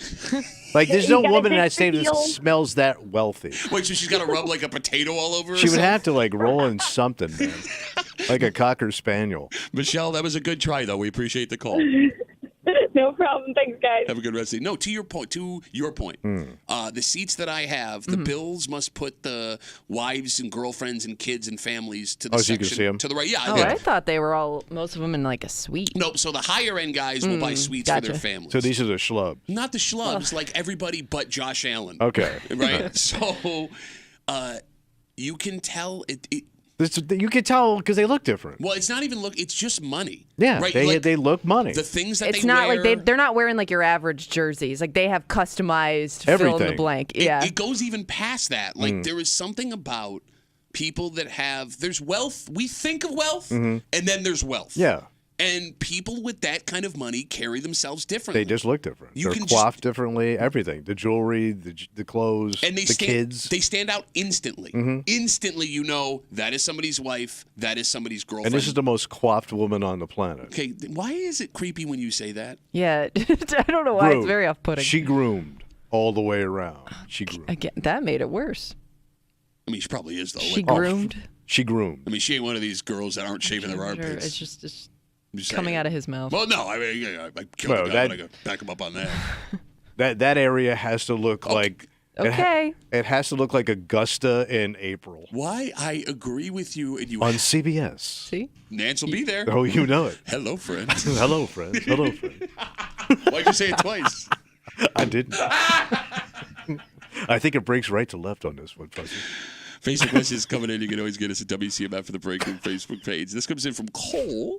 Cole says, you guys are making a big deal out of nothing. She'll get off her private plane, get a police escort to the stadium, get a police escort out, and go home. Does she get a police escort? I don't know. I guess know. you could. Well, I mean... How does that work? You ask for one? Can you pay for it? Like, if you have enough money, can you pay for a police escort? Okay, so I know that the NFL teams, the visiting teams, get police escorts for their buses, right. but I always assumed that was to cut through the traffic to Get them in the there. stadium Yeah. on time, right? Like... I guess because she could Priority-wise. cause such a public problem, they would want to do it just to, not have a problem with her. Okay, but... Because you don't want anything to happen to her on your watch. I get it, but you wouldn't know that she's in that car. Right. Right? Like, the windows would be tinted. Oh, you know what? There's going to be a major problem. Right. There are lots of people who take private cars to games. Like a rich folk. Well, that or like, hey, Yeah. well, let's all split X amount, right? Yeah. We'll go down. Everyone that is in a tinted window black car. Oh, yeah, it's going to be a target. Somebody's going to be knocking on your window. Oh, yeah. Taylor! Yeah. How disappointing when you roll down the window and it's you. Oh, this one's ugly. This is an ugly one. So the players come in and they pull right into the building almost, right? Yeah, they park like almost behind the stadium. So I would assume that's how they bring her in. Yeah, They can probably if they wanted to, they could drive her limo like right into. Yeah, right into. Now you got me saying limo. To the bowels of the stadium. Welcome to the bowels of the tunnel. stadium, Miss Coiffee. Ooh, you smell so good, Coiffee. All right, let's take a break. Oh, we got Hey Mail of the Week coming up in just a little while. But before we get there is some theft going on in the city and surrounding areas. What are they grabbing? Oh, they're grabbing things that are never protected by anyone and has all of our most important information. And how have we not thought about this until just now? It's not good. Next to the break room. Let's see about.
Folks in the greater Rochester area might now be paying for one of the greatest oversights in American history. What happened? You're hanging out in the break room, 96.5 WCMF, just after 8 o'clock. It's Wednesday. You know what that means. Get our hate on, buddy. That's right. Hate Mail of the Week coming at you. More specifically, hate on moms. Oh, mom hate. Mom hate, and we'll get to it just after 8 o'clock here in the break room on CMF. So, story on News 8 last night says there have been multiple reported cases of stolen mail. Oh, my God. They're going to get all my political flyers? Out of mailboxes in and around the city of Rochester. Really? Yes. And victims are being asked to either call the USPS complaint line if it happens, or... That sounds like a pleasant experience. Or call the police department. Why would you not call the police department? Why would I Google the United States Postal Service complaint department? I want to talk to the general. So what are they stealing? What are they getting out of it? So the reason this is such a big deal, Tommy, these are not porch pirates looking for packages. These are folks looking for your identity. All right. These are folks looking for checks. All These right. are folks looking for information. And they want to use either your information to set up accounts in your name and do that, or these checks to wash them, either ones you've written or ones that are written to you, and then empty the bank accounts of the people, whoever the check's connected to. The problem with this... The mailbox might be the most important, least protected part of your house. It's wide open at the end of your driveway. Yes, and not only that, very few people have locks on them. And mail has become so antiquated now that folks will go days without checking their mailbox. Yeah, mostly it's just crap. So you may not even know you've been ripped off. Yeah. Should we start putting locks on our mailboxes? Well, who's going to... That would mean the mailman would have to have a key to put your mail in. Well, no, you would have a slot, and then they would put the mail in there, and then you would unlock it. So you'd have to go buy a... First, that would have to be invented. A mailbox lock? I'm sure, bro. Old men in this country, you don't think there's mailbox locks?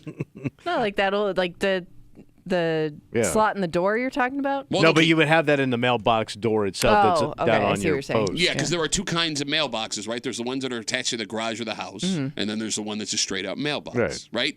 Because here's the thing. Folks that have mailboxes attached to the slots attached to their house, they don't have to worry about this. It goes right in the house. For most people, like in my neighborhood, it's just a mailbox on a post.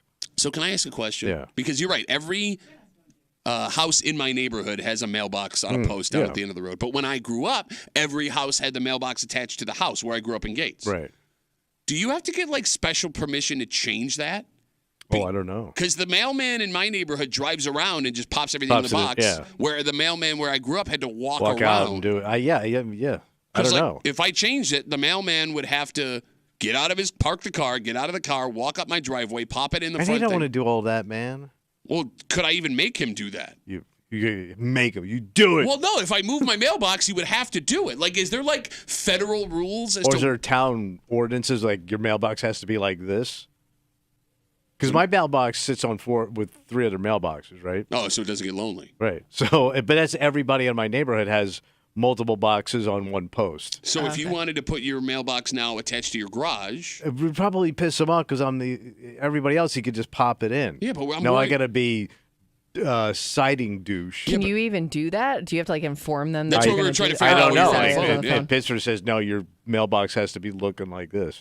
Well, Pittsburgh definitely has. That you rule. know it. I don't even look. So it up. you can't even have your mailbox has to be a certain color, height, on a certain type of post. Oh my God! You're lying. No, I'm serious. You can't have like crazy ass mailbox, like those novelty ones, looks like a big fish and all. No, we don't. I just saw the look on his face. He's full of crap. You can't do it. Really? Yeah. How do you know? Because you don't see any of them. Okay, maybe you're all just dicks. We are. There's no way that Pittsburgh, they're not so stuffed sure they've outlawed mailboxes. You don't want your mailboxes. Pelican mailbox. There it is. It's Tommy's rule trying to keep people not to do it. Kimmy, can you Google if there are mailbox locks? Mailbox lock? Because, like, I've seen some old man stuff before, but like, having to watch a guy walk down the road in his Crocs, unlock the mailbox, take the mail out, and lock it back up again. It feels stupid, but it also would solve this problem immediately. Yeah, I mean, there are mailbox locks. But I'm just like, screw it, man. It's all junk mail anyway. Well, no, but first of all, you don't always know that. I never get anything. Your wife might. We don't. People like her. Well, and I guess if you didn't get something, you wouldn't know, to Pat's point earlier. Dun, dun, dun. So there, yeah, you can actually buy a mailbox. So like there's a slot in the top for the mail, and then the rest of it's all locked up. So is that what you were asking? Or I guess. I don't know. But then what if I get a package they want to try and put in the box? You smush it in there? Well, if it's only that big. You know what they would do? What?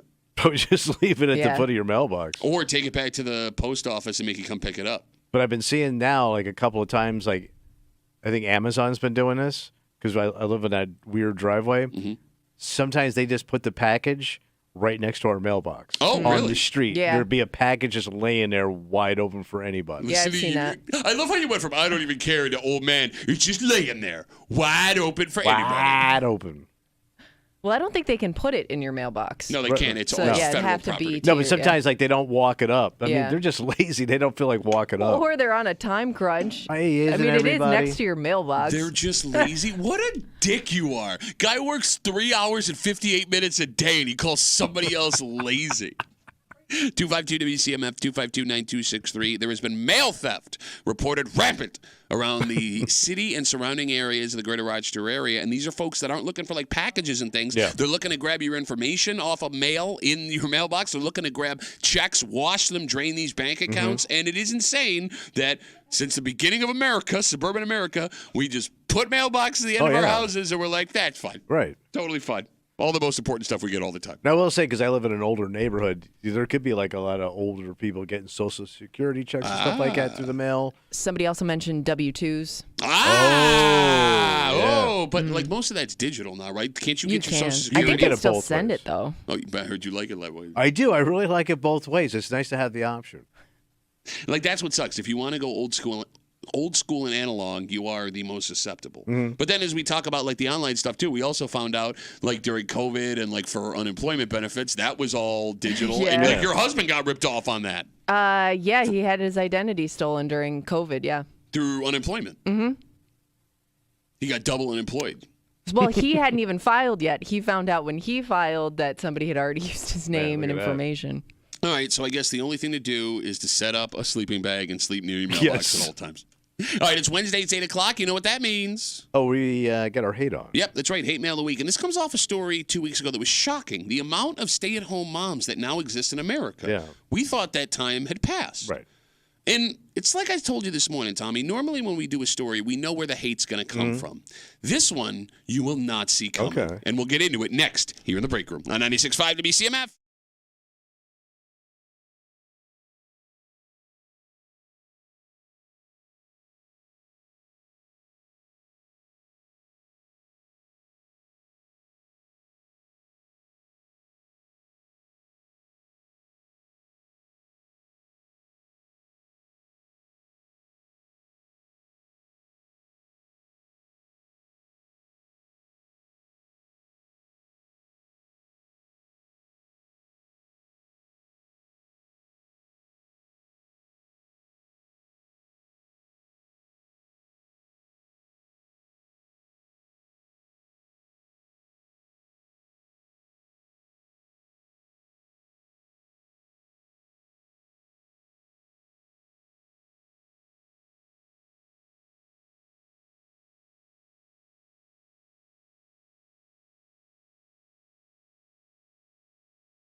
So I got to be honest with you. What's going on? Most of the time when we have a discussion in this room, you can kind of tell what the blowback will be from the people who won't like what we have to say. Okay.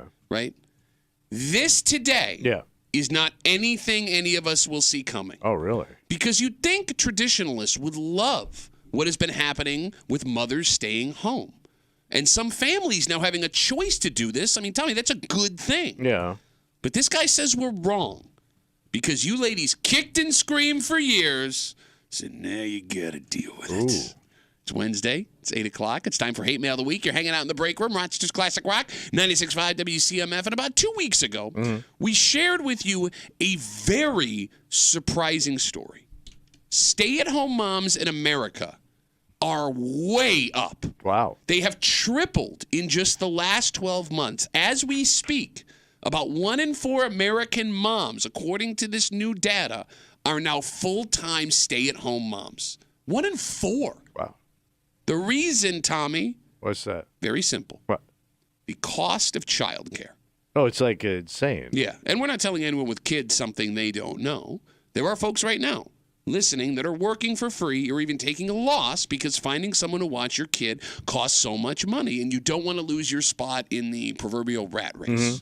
More and more families have decided that one career is going to have to be enough. And you'd think, Tommy, if that works for your family, then there's no problem. Hey, you cut back. Yeah, I mean, how is that affecting anybody else? Right. But one man has a problem. Uh-oh. He's a lot of problems. Because he's kind of all over the place, because even his problem has a problem. There's a problem with his problem. Wow. This man wrote us a letter to tell us all about it, and I promise you will not see this one coming. Actual physical letters sent through the mail telling us we suck, wanting us fired. Sit back and enjoy today's Hate Mail of the Week. All of a sudden, mothers want to be homemakers again. Guess what, ladies? It's too late. All those years when women were expected to stay at home and raise healthy and well-adjusted kids, you complained that you couldn't have the career you wanted, that you wanted to be just like men and do it yourself. And all of the women in America forced this change, throwing the American family unit into chaos. Now that you realize work is hard and it's not some all-day vacation, you want to go back home. That's just not how this works. Things are more expensive now, and you ladies need to pull your weight. A woman who wants to be a stay-at-home mom now is a selfish woman. Even if the kids needed you at home, it would only be until they're about 4 years old. And moms at home today are not going to be doing what moms at home in the past were doing. Are men coming home to a completely clean house? Are their lunches being packed? Is a hot dinner on the table as soon as they walk through the door? Everyone knows the answer to that. Be careful what you wish for, because most of these new stay-at-home mom families must be struggling financially. And the blame for that lies completely at the feet of the women who are refusing to work. Sincerely, Dan. Again, very confusing take. Yeah. Because, you ruin the family by going to work, but you had to go to work because the cost of things going up. And if you don't want to work, then you're also the problem. You're lazy, a lazy woman. So he seems, Kimmy, to your point, he seems like a traditionalist. Yes. But then it takes a turn. Yeah, but no, it starts with women are selfish. Yes. Then I'm a traditionalist who believed in the stay-at-home thing, but you guys ruined it. Now we can't have it. You're not allowed to have it anymore because you need to be taught a lesson. Women who were born 30 years after women not also, wanting to... even if you do stay home, you're not doing it right. I mean, Dan's got some things he wants to say. Yeah. Did anyone have stay-at-home moms are selfish on their Hate Mail of the Week bingo card for the year? Okay, great. So let's talk a bit. And the phone number is 252-WCMF, 252-9263. Let's talk a bit about some of the points Dan makes here.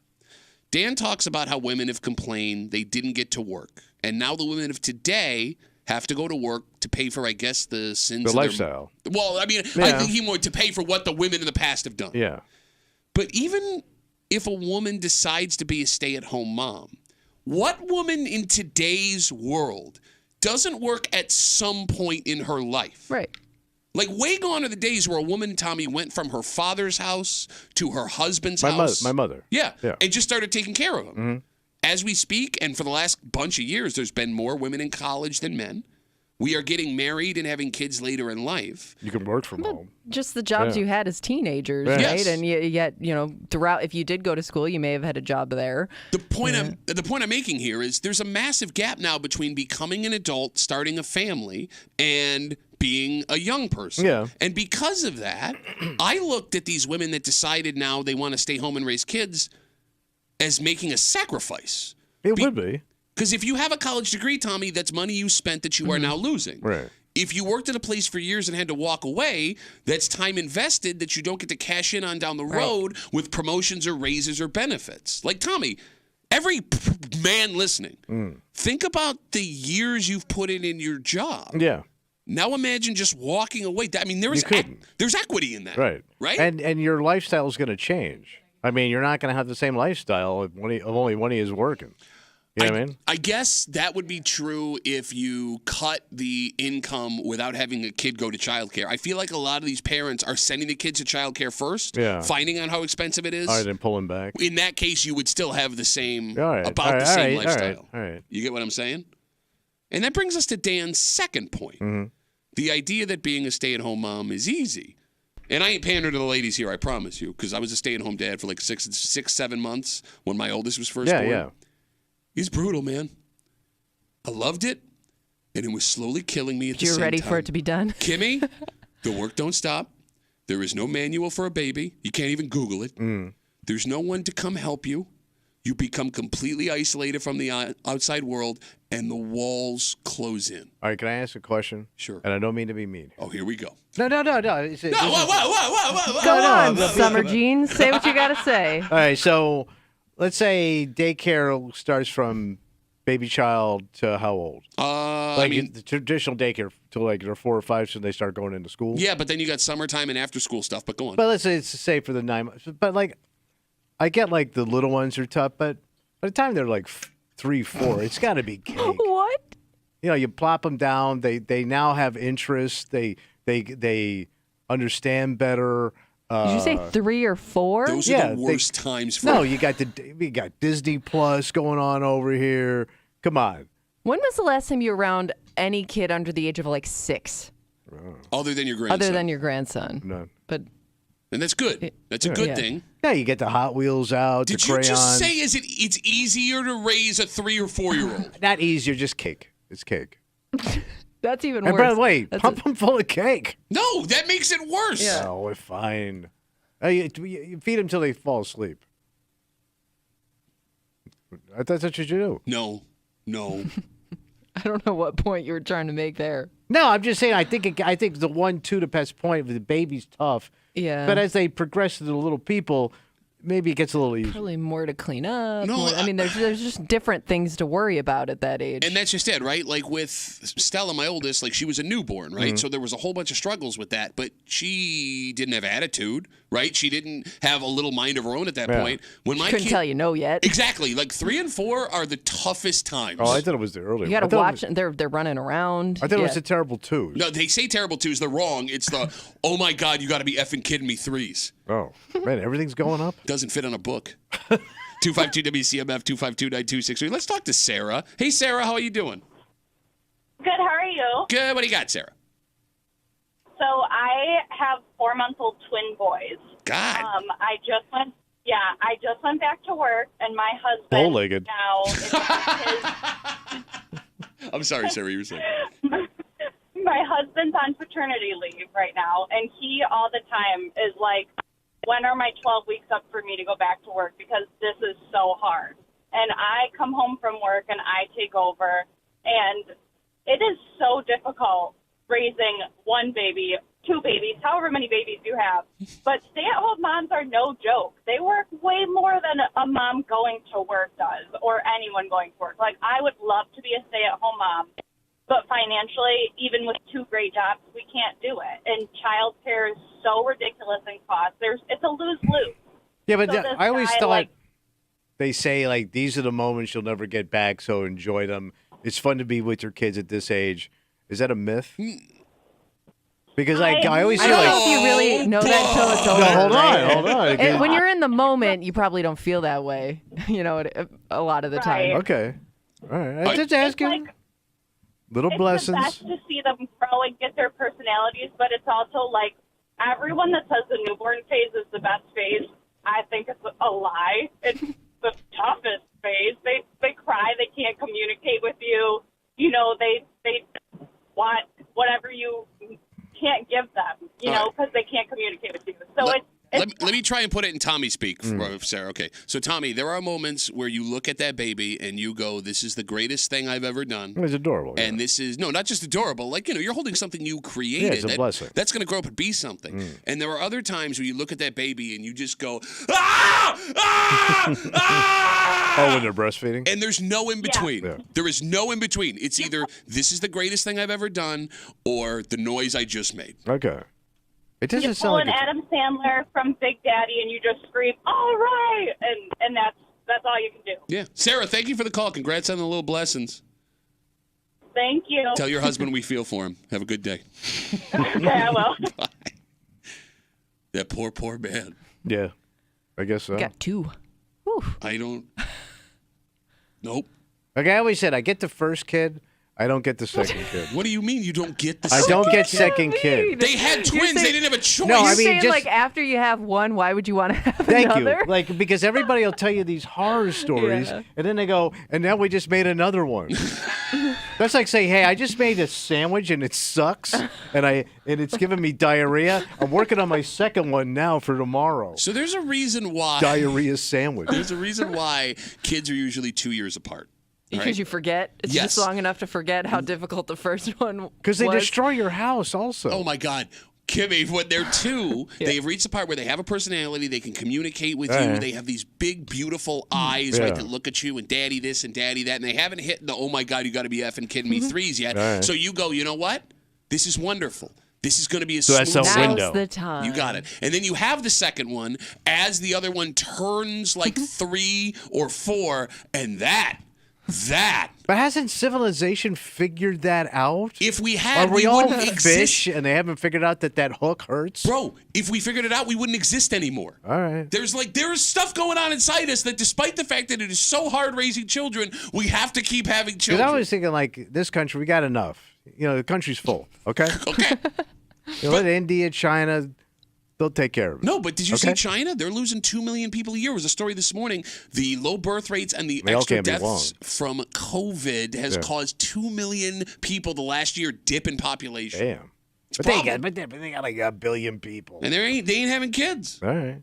252 WCMF, hate mail of the week. We're talking about this guy. What was his name, Kimmy? Do you remember? Was it Dan? Dan. I'm sorry. Saying that stay-at-home mothers, now 1 in 4 American moms are stay-at-home moms. It's all because of the cost of childcare. He says that they're selfish. Women had the ability to do this. They fought to be equal to men. They made a mistake that they're being lazy. They learned that going to work every day wasn't a vacation, as he put it. The most interesting point here. What's that? Is what Dan thinks a stay-at-home mom is. And, you know, we say mom, you can insert dad in there, too. Oh, sure. Because I know there are guys that are doing the same parent. thing. Yeah, thank you. I'm going to read a quote from Dan's letter here. Yeah. Quote, moms today won't be doing what moms at home in the past were doing. Are men coming home to completely clean homes? Are their lunches being packed? And is a hot dinner on the table as soon as they walk through the door? Tommy, should that also be a job for a stay-at-home mom? The traditional everything done? Lunch is packed, hot dinner on the table. I mean, you're home. The fridge is right there. What? If she had a job where she was leaving the house and bringing home a paycheck, would you expect the laundry to be done and dinner to be on the table? If she had a job? Yeah. No, I mean, everybody's busy. So you're saying being a stay-at-home mom isn't a job? Ooh, gotcha. It's a domestic job. Well, it is a domestic job. So if she worked as a house cleaner at a hotel, all the other stuff should be done when you get home. No, it's different. No, that's the literal definition of a domestic job. That's at a house domestic, in-house domestic. So, like, if so let's say I stay home, my wife goes to work. I think she would expect the house to be organized and clean. Panicking, realizing what you said. No, I think she would expect me to have the house in order. You got trapped, I'm home. bitch. You got trapped. Well, yeah. Well, what?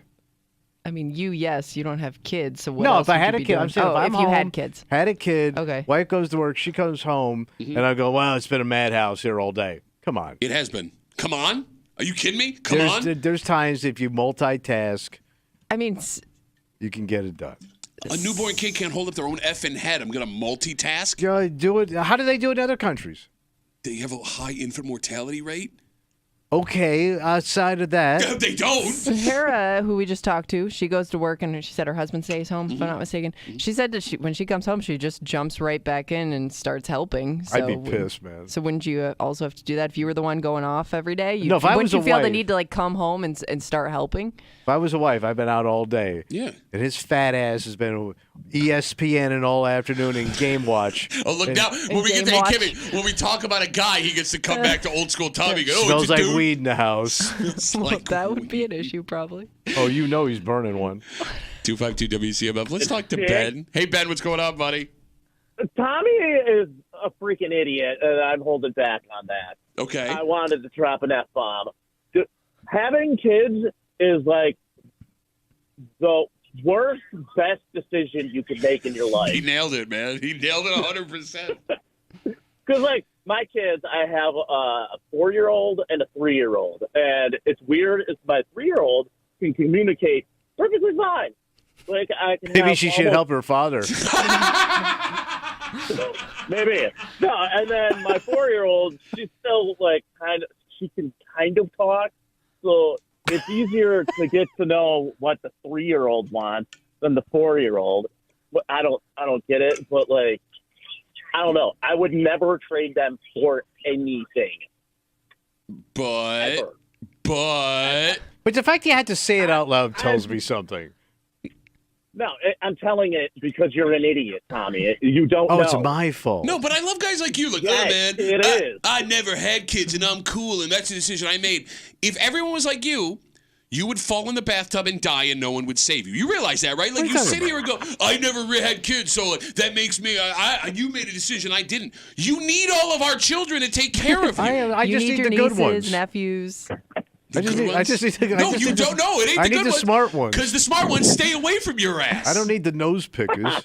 Tommy, you know the worst part about Ben raising kids? What's that? Well, you know, like the teething is the worst part of it. Oh, yeah. Hey, Ben loved to do that airplane thing where he put the kid in front of his face and then raise him back. And Yeah. You remember what happened? Go, baby, you're your father. Ben, thanks for the call, buddy. Have a good rest of the day. All right, have a good one. Ooh, you didn't like that one. That's Ben trying to back out of that phone call. He made a valid point. I know. Look at you. I know. I'm still guys. I can't be nice to Ben. Guys. What a dick. I know. I can't. Why? Because he's Ben. Okay. I think he calls up for the abuse. Let's take a break. All right. There is a man at large. And actually, this man at large, one woman knows exactly how large he is, and that's why he is at large.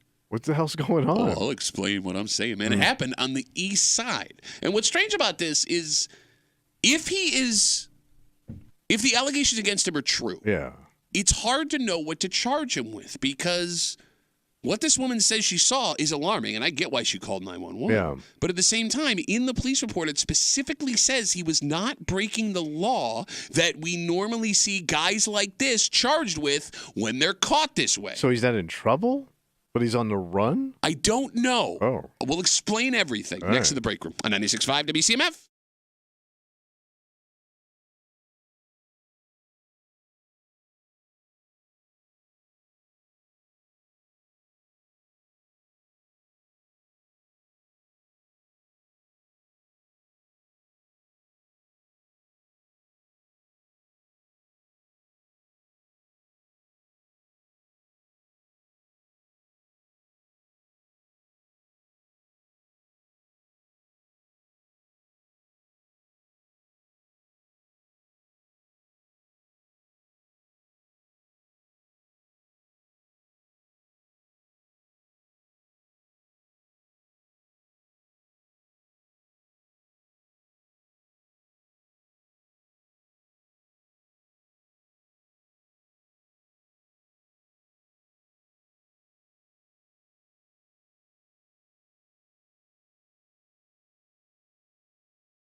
You'd think this crime suspect would stand out, especially this time of year, yet he is still on the run. Oh. And there's even a debate to be had about what this man did that should have him in handcuffs in the first place, because it says in the report that he didn't break the law that you normally see guys that do this get arrested for. So what's the deal? You're hanging out in the break room, Rochester's Classic Rock 96.5. WCMF, don't forget, because yesterday we had to do a special post-game Tuesday. Yeah. Due to the Bills game being moved, we did not have time to do Where They Whinin'. So today, just after 9 o'clock, a very special Wednesday edition of Where They Whinin' in a little under half an hour here in the break room on CMF. Tommy? Yeah.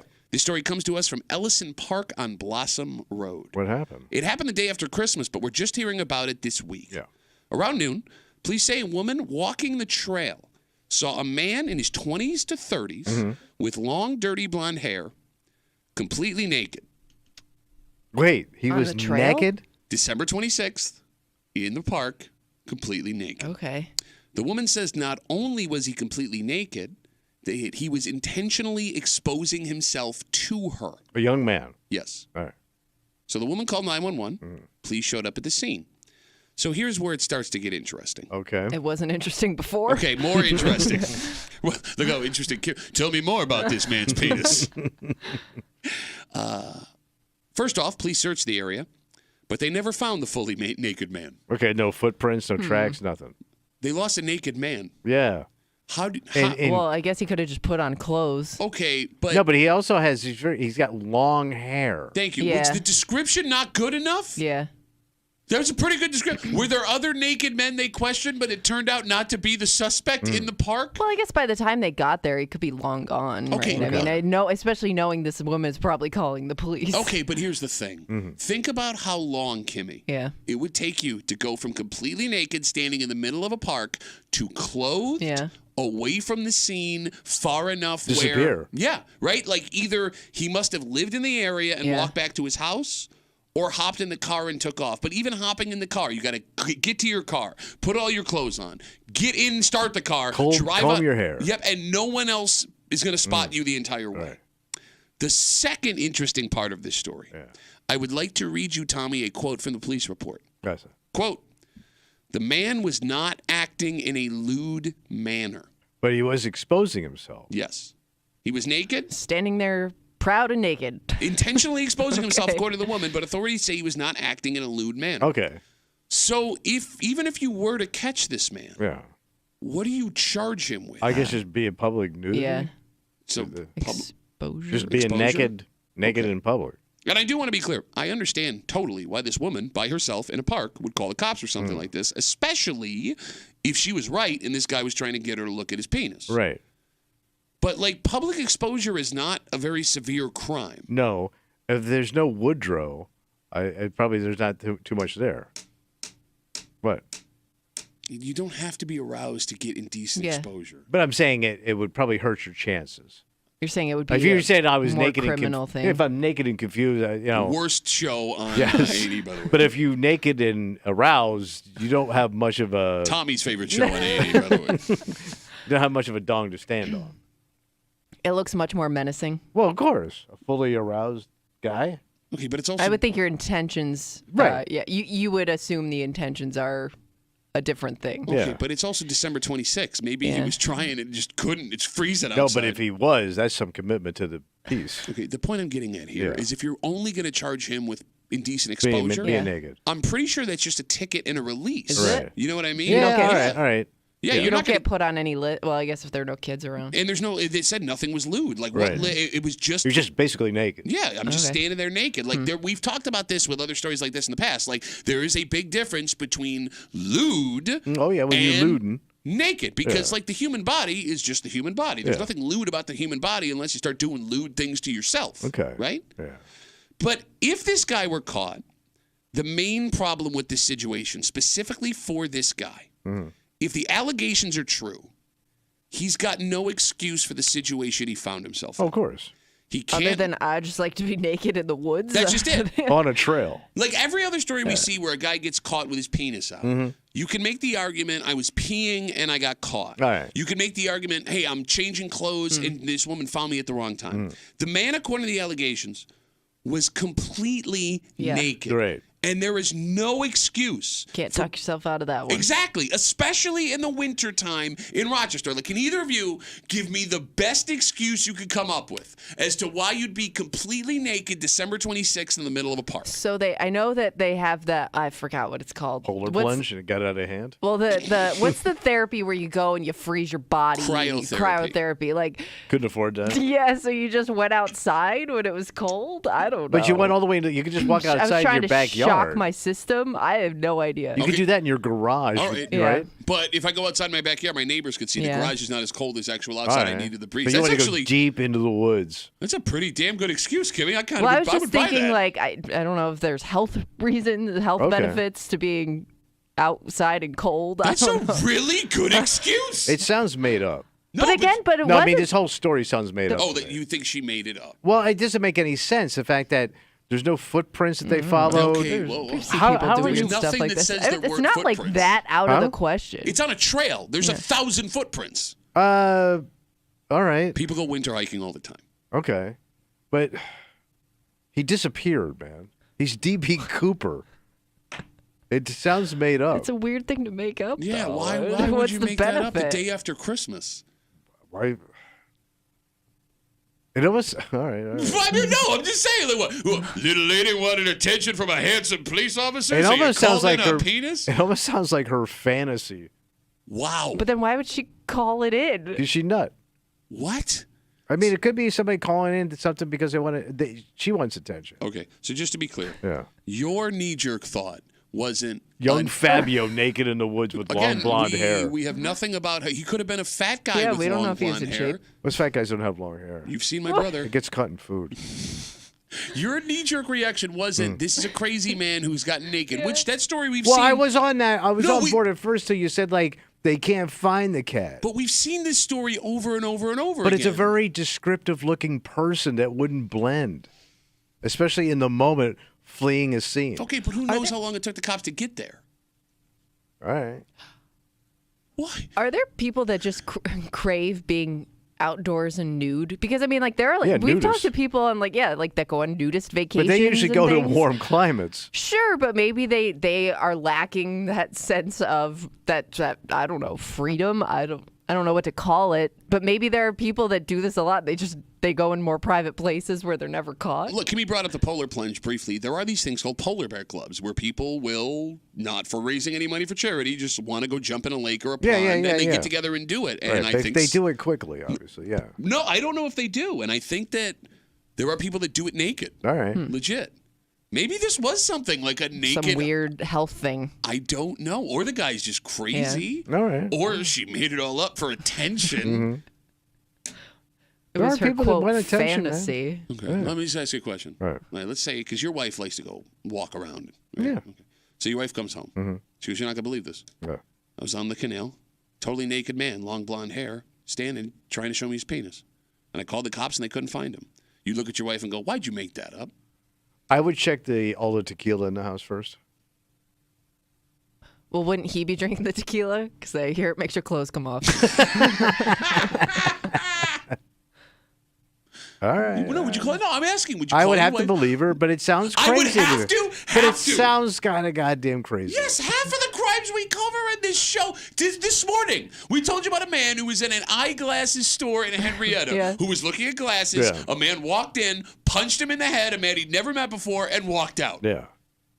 You didn't say that guy made it up. No, but I also question, like, does he know but doesn't want to say nothing? Okay. Because I did accuse there could be some messing. 252-WCMF, 252-9263. We're talking about this incident happened the day after Christmas. We're just finding out about it this week. A man in his 20s and 30s, according to a woman walking the trail at Ellison Park on Blossom Road, was completely naked, standing on the trail, and she says he was trying to intentionally expose himself to her. So what does that mean? But it's not. But that's not. Just maybe standing there stoic. No, intentionally exposing himself. But she said it wasn't lewd. No, the police said it wasn't lewd. Okay. That doesn't even make any sense to me. Kimmy, can you give me the definition of lewd just so we can... Because you have anything that involves naked you think is sexual. Yeah. And that's what always trips you up. That's how it starts, man. Okay, this doesn't your britches come off. Narrow it down, but lewd, crude, and offensive in a sexual way. Okay, so a naked body is not sexual. So just exposure.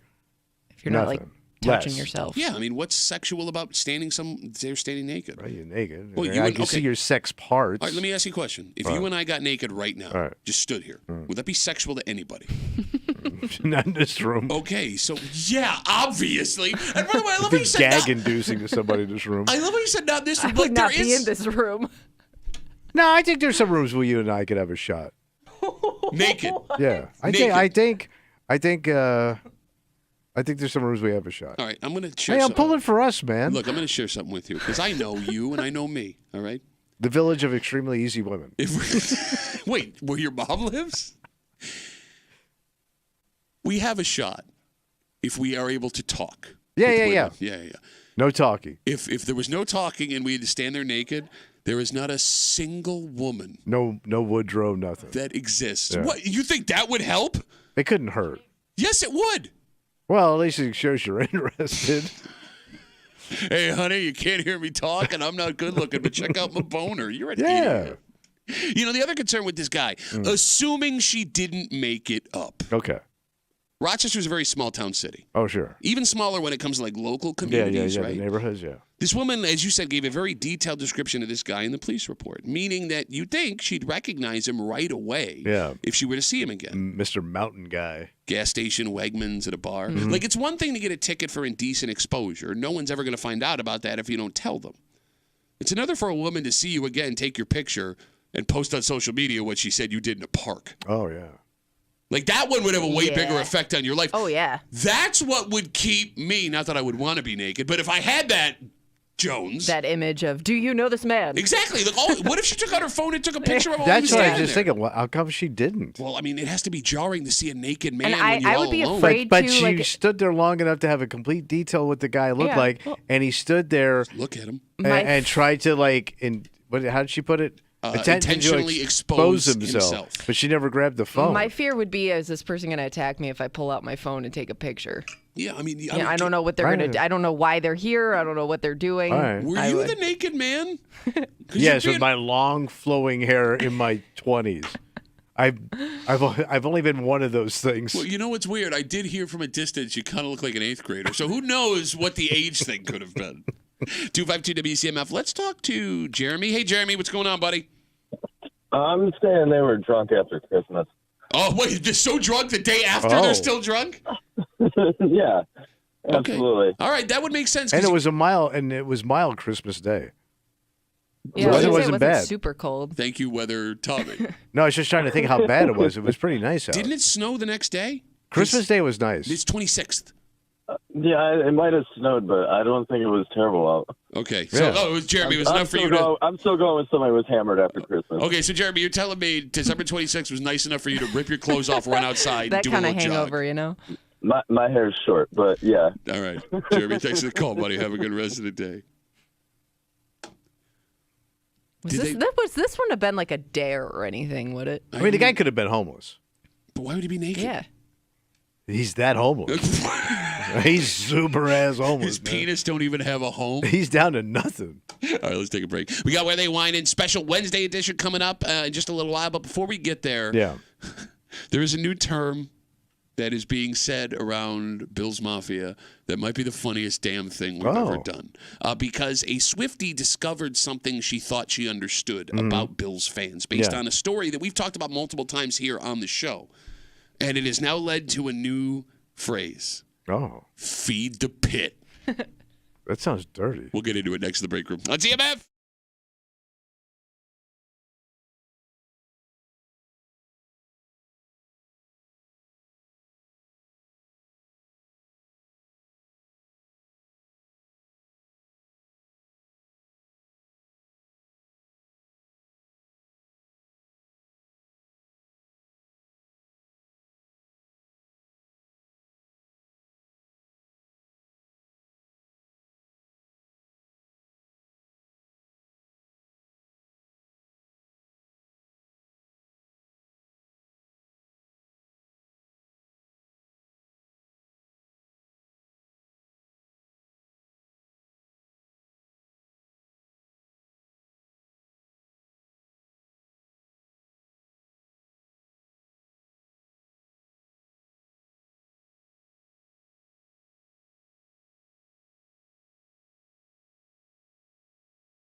This is brilliant. Whatever. And it accidentally happened, and we need to jump on this immediately. Okay. You're hanging out in the break room, Rochester's Classic Rock 96.5. WCMF, special Wednesday edition of Where They Whinin' coming up in just a little while here on CMF.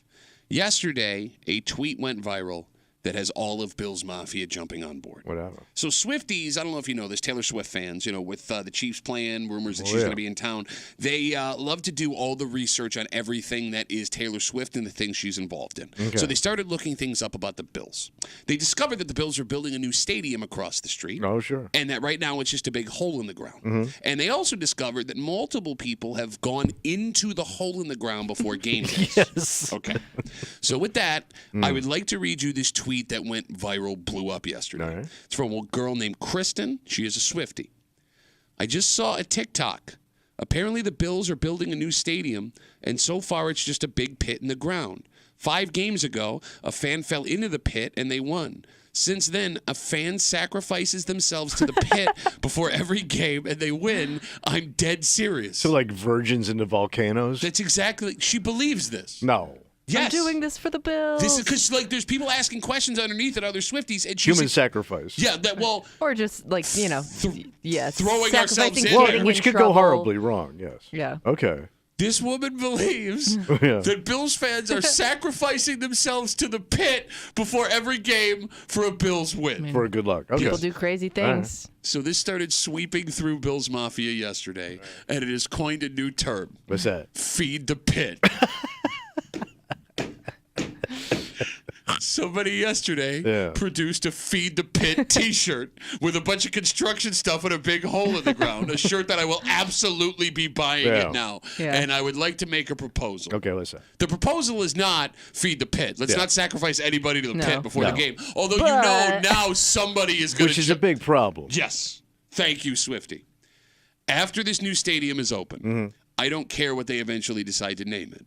From now on, it's forever known as the pit. The pit. And there's going to be rumors. Of? You know what I hear, man? What's that? All those sacrifices. There's a guy buried in there. Man, they never found him. They figure he's down there with Jimmy Hoffa. Wait, they dug up Jimmy Hoffa from the Meadowlands. Brought him up here and dropped him in the pit. To help feed the pit. Yeah. Feed the pit. Feed the pit. This is the greatest thing ever. Yes. Kimmy, we're leading in to feed the pit. I don't hate it. I don't hate it. Kimmy? Yeah. If someone jumps in that pit on Sunday and the Bills win, and you have to keep doing it. They get a home playoff game. Somebody has to sacrifice themselves every game. Here's my question. All right. So the pit, they feed the pit, they beat the Chiefs. Mm-hmm. Bills get an AFC championship home game. Oh, okay. Boy. You manage Back to get home. tickets. You walk in and you find out nobody's fed the pit. I'm convincing some other drunk idiot to do You're it. not going in the pit? I'm not going You in were the pit. just talking about feed the pit. I don't think any but girls have somebody been in else the should pit. go feed the pit. No, I think there have been women arrested in the pit. Really? Right? It sounds I like don't a know. guy thing It doesn't to do. say it's just been strictly men. Well, we only know It's a construction Not that it would site. say that. We know it was one man that was arrested initially. Remember, he was high on cocaine, allegedly, Yes. LSD. He was That drunk. was the first. And naked, Yep, right? naked and covered in other people's poo because he covered himself. You know what? Now that I'm saying that, I guess I understand why this woman thought it was a legitimate sacrifice. Yes. Like when you paint it that way, it actually kind of, Makes what? more things believable. Kristen, I'm sorry. That makes perfect sense. Wow. All right, let's say your husband wants to sacrifice himself to the pit before the game. It won't fit. It's a medium. Bro, but that's like 3 meals worth of feed the pit. Oh, yeah. Would you let him do it? I'd try to talk him out of it. No, you have. We're You too can't old. let him We're do too it. old to feed the pit. Let the young kids go do it. Feed the pit. Feed the pit. Like, there should be an organized group of Bills fans on Sunday before the game that just stand around the stadium, hold hands, and chant, feed the You pit. can't because some idiot's going to do it. Don't jump in the pit. Don't actually feed They're the pit. going to do it. Wink. Just chant, feed the pit. You're not as fun as you used to be, man. Kimmy and I respect construction sites. No, I'm not saying get in the pit. I'm saying we'll just chant the feed the pit Right. thing. But you know how people be, man. There's always that one idiot. Got to keep the streak going. He's got an No, overbite. shut up, Kimmy. He's going to be some kid with an overbite and a mullet. And he's going to do naked ass pit dive. Why is he naked? Why was the first guy naked? Yeah. I don't know. Seems to be Nobody the said you thing have to be lately. naked. That might help. Kids, keep your clothes on when you're doing construction vandalism. I mean, think of the weird parking lot traditions that Bills fans participate in, like drinking out of a bowling ball that everybody else has put Eat their off mouths a rusty on. engine. Yeah, well, I mean, there's a bunch of different Wait, stuff. your So mom why was would there? so why would Talk about feeding the pit. I almost think like the pit. feeding the pit is mild compared to all those other Well, things. no, because you could get arrested extremely and, dangerous. Yes, and you could die. You could die. Don't feed the You pit. could be crippled. I mean, horrible stuff could happen. Don't feed the I pit. don't think it's that deep yet. But a mock. You don't think it's that deep? It's a goddamn I showed a picture stadium. of it. It's just like a little dip in the Stop. ground. Do not listen to this woman. Stop encouraging people to actually feed the pit. But a mock religious Mayan ceremony around the pit, I think, would be fun. Okay. Feed the pit. We could all wear Maybe those can we throw Flintstone something buffalo. into the pit? No, don't throw things. Okay. Kimmy, stop vandalizing All things. What is wrong? Of all the people in this room. I'm just saying, if it's working right now, I don't want to stop. By the way, it's not working. What she said is not true. How do we know? Because we have the stories every week.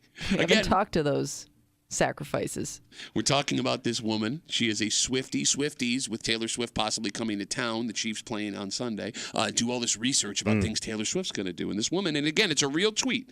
She writes, quote, I just saw a TikTok, and apparently the Bills are building a new stadium, and so far it's just a big pit in the ground. 5 games ago, a fan fell into the pit, and they won. Since then, a fan sacrifices themselves to the pit before every game, and they win. I'm dead serious, which has now led to the term feed the pit being shared all over social media over the last 24 hours. And again, don't actually feed the pit. No, do not. Do not feed the pit. Right.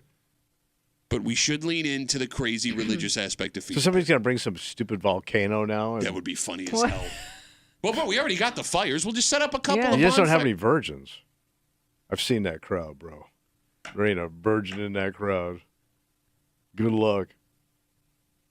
It's because you only went to your first game 2 years Even ago. the nuns look sketchy. How many people will be making, to your point, their own makeshift pits? Oh, Like in the digging a parking little lot? hole? Oh, sure. You could, yeah. I mean, you could bring your own pit. Yeah. Jump and your own pit. Yeah, just Yeah. sacrifice. Well, you put a pit underneath your table that you're going Okay. to break. Ah, you have there fed you the go. pit. Look, we figured it out. Okay. And you don't have to listen to Kimmy and vandalize anything. How about that? I didn't tell anybody to do anything. Feed the Just pit. saying. Feed the pit, but not really. All right, so let's see. Here's what sucks. What's that?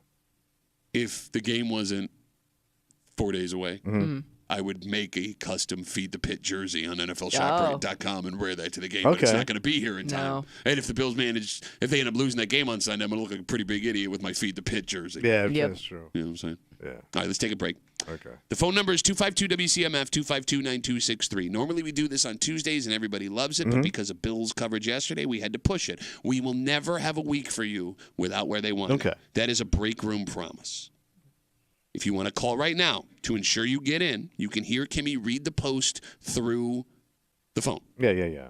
252-WCMF, 252-9263. A very special Wednesday edition of Where They Whine, and we do it next here in the break room on CMF.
Okay, listen, we have to be clear. What's that? All right. Last week, everything descended into chaos, and we'll recap that. We're here to play a game, man.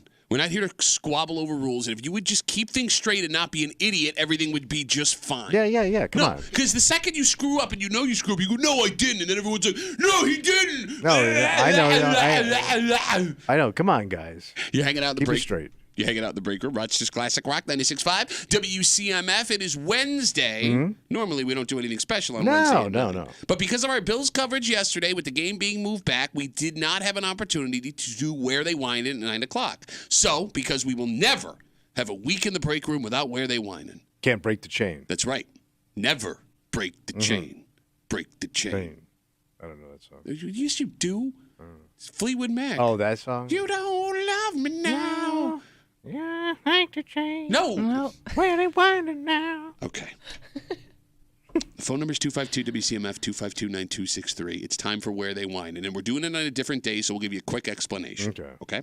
Kimmy has a post for the neighborhood apps that she is going to read out loud. Ones that you guys send her all the time, and we greatly appreciate it. She's going to remove street names. She's going to remove town references. You, me, you, and everyone that can hear our voices. We're going to listen. Have to listen. Because there are little clues. Yeah. Because we know every nuance and stereotype and every little detail about every neighborhood and suburb and village in the city and in the greater Rochester area, we are going to deduce where they whinin', and we're going to do it here. Are you ready? I'm ready. Kimmy, are you ready? I'm ready. Let's do this thing. Spencerport! Yates! Henrietta! Where they whining? In these dark and gloomy winter months, I encourage all my neighbors to get out and give your yards a little sprucing up. Sure, it's cold outside, but that doesn't mean we can't keep our neighborhood beautiful all year round. I think we can all agree that some people really use the cold as an excuse to let things go. There are plenty of things you can do to clean up for the season. For instance, you can sweep your walkways. You can pick up sticks so no one trips and falls. You can hide or cover your dead planters for the season. You should always do your part to keep the sidewalks free of ice and slush. I also think putting up some cheerful winter decorations help too. I'm not talking about Christmas decor. That's tacky. The brick house on the corner of blank and blank is the perfect example of keeping up with yard work throughout the year. It doesn't take much effort to keep our neighborhood looking beautiful and welcoming. There's a reason our home has been featured in multiple publications. Wait, stop. Is that a serious thing? Come on. What publication? It says multiple Douche publications. aficionado. I promise you, it's not difficult. Let's keep that standard going. Okay, there's a lot here. Yeah, but we're going to end up bunching on this one for sure. I don't. This got bunch written all over You're it, right bro. there. There's no way. It's got bunch written all over it. You're not looking. You're only looking in one direction with this. All right, the phone number is 252-WCMF, 252-9263. There are a lot of little details that if you close your eyes, you can picture exactly what this house looks like and where it is. But the question is, where they whine. Tommy, what did you hear? Well, you hear a lot of snoot with patoot. A lot of snooty patootie. This is snooty patootie all the way. Okay. Like the fact that they said that their home was featured in a publication. I can't figure out what publication would feature homes in Rochester. Like maybe the newspaper did an article on douchey ass homes. I must have missed that edition of the DNC. So it can only be one side of town. There's no way this is a West Side move. All right, let's keep in mind. Not only are we fighting against the Post and trying to figure out what's going on here, Kimmy loves to run the end around. Okay. But you can only run around so far on this one. Look, there are places on the West Side, and I'm not saying that's where I'm going. I'm just saying they Because you ain't, exist. man. There's no way. All right. So what are you thinking? Well, it has to be an older, because they said a brick home on a corner. Yeah. Which tells me it's an older home. Okay. That they have maintained. Gotcha. Now, where do they maintain an old-ass brick home? Tell me.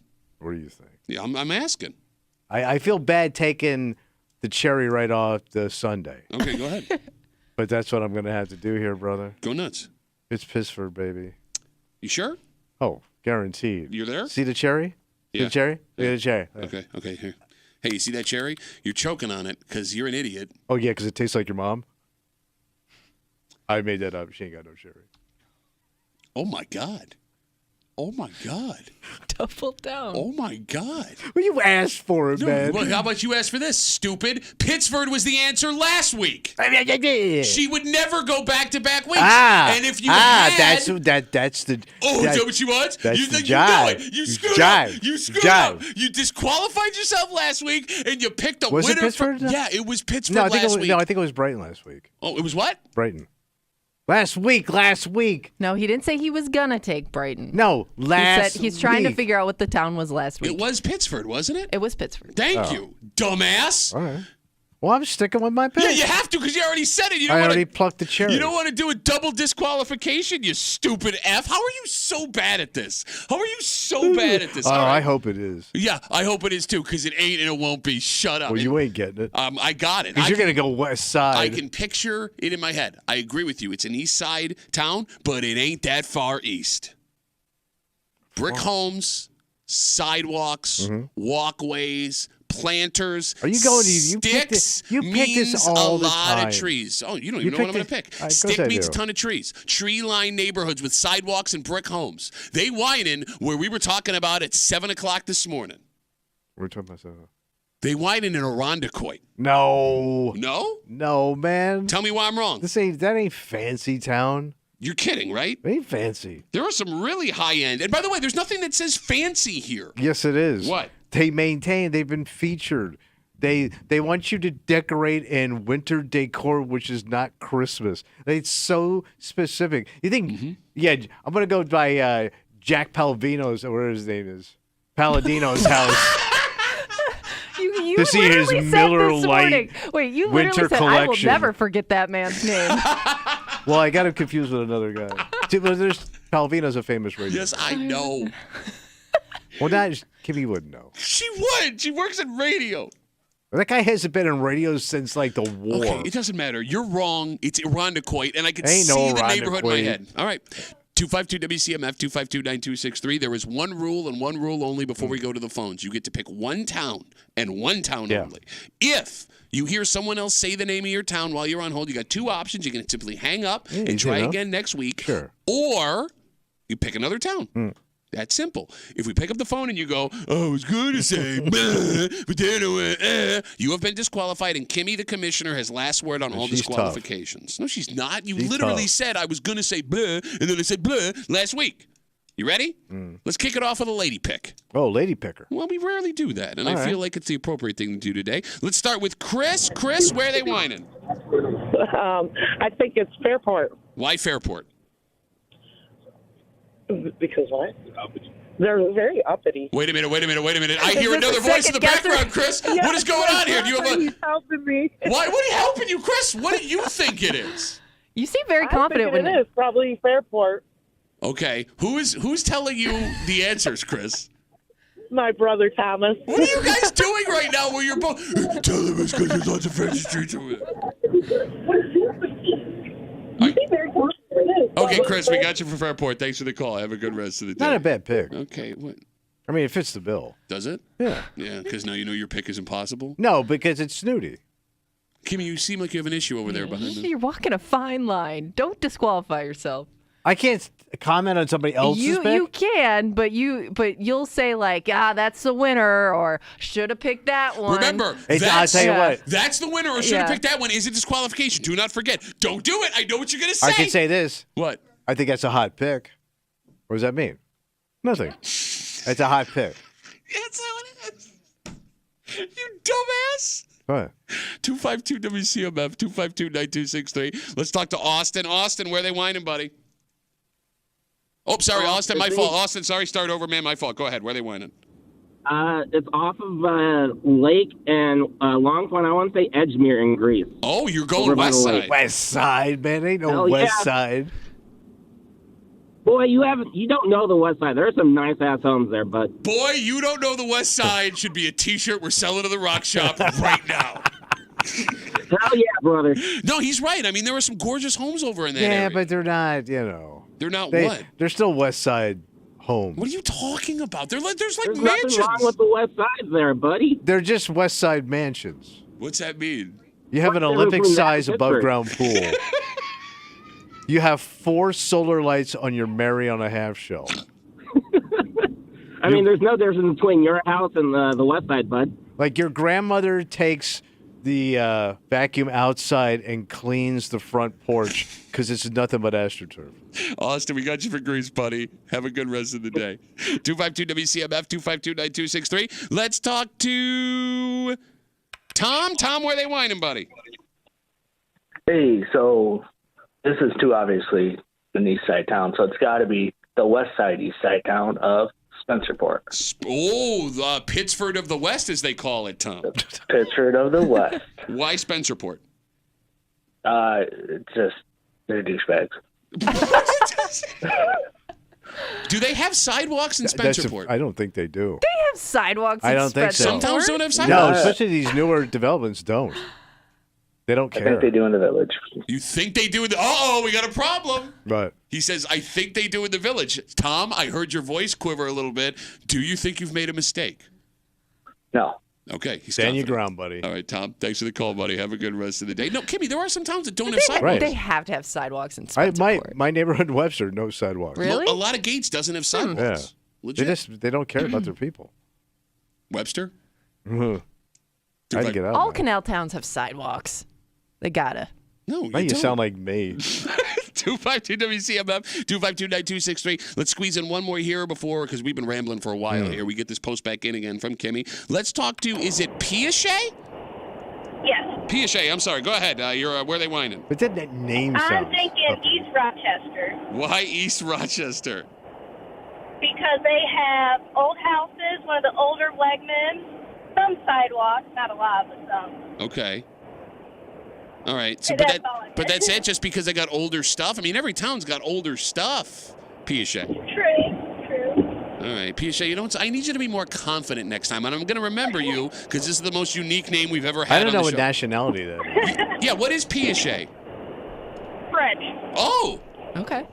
Oh. What is that? I think it's dirty. It doesn't mean anything dirty. Piaget, bro. You don't think Piaget. Piaget. What does Piaget mean? You shave your Piaget. Shut up. That's a good question. I'm named after a psychiatrist, so I wouldn't know. Okay, Piaget.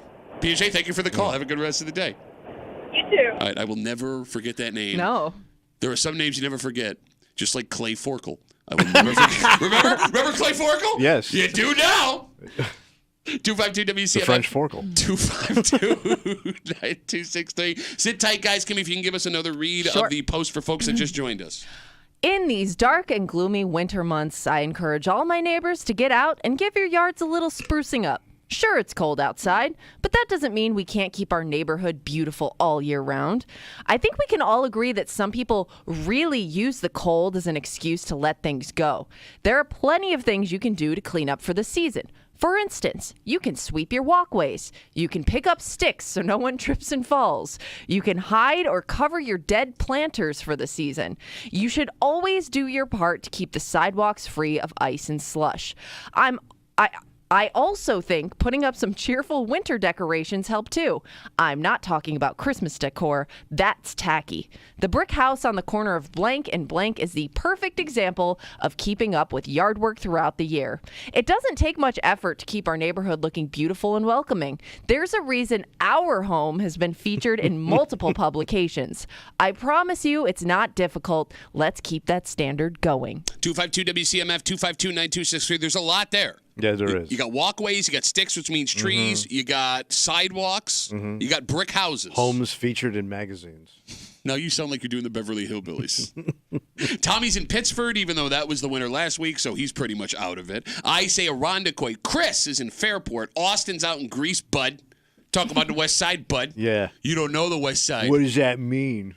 Tom is out in Spencerport, the Pittsford of the west side.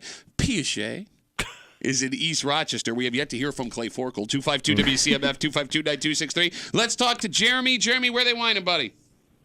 I'm going with Canandaigua. Why Canandaigua?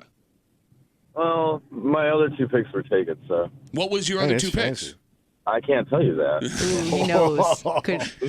Wait, you lost two picks, Jeremy. Yeah, I did. that sucks. I'm dying. One of them was mine. Well, was one of them Tommy's? Kenneth Egg was a fucking. Whoa! I love how Jeremy. No, hold on. Jeremy is too smart to disqualify himself, yet he drops an F-bomb into his phone. Jeremy, thanks for the call, buddy. Have a good rest of the day. All right, take care. 252-WCMF, 252-9263. Let's talk to Steve. Jesus, Steve, what are you doing over there? I am welding. Where are they whining, Steve?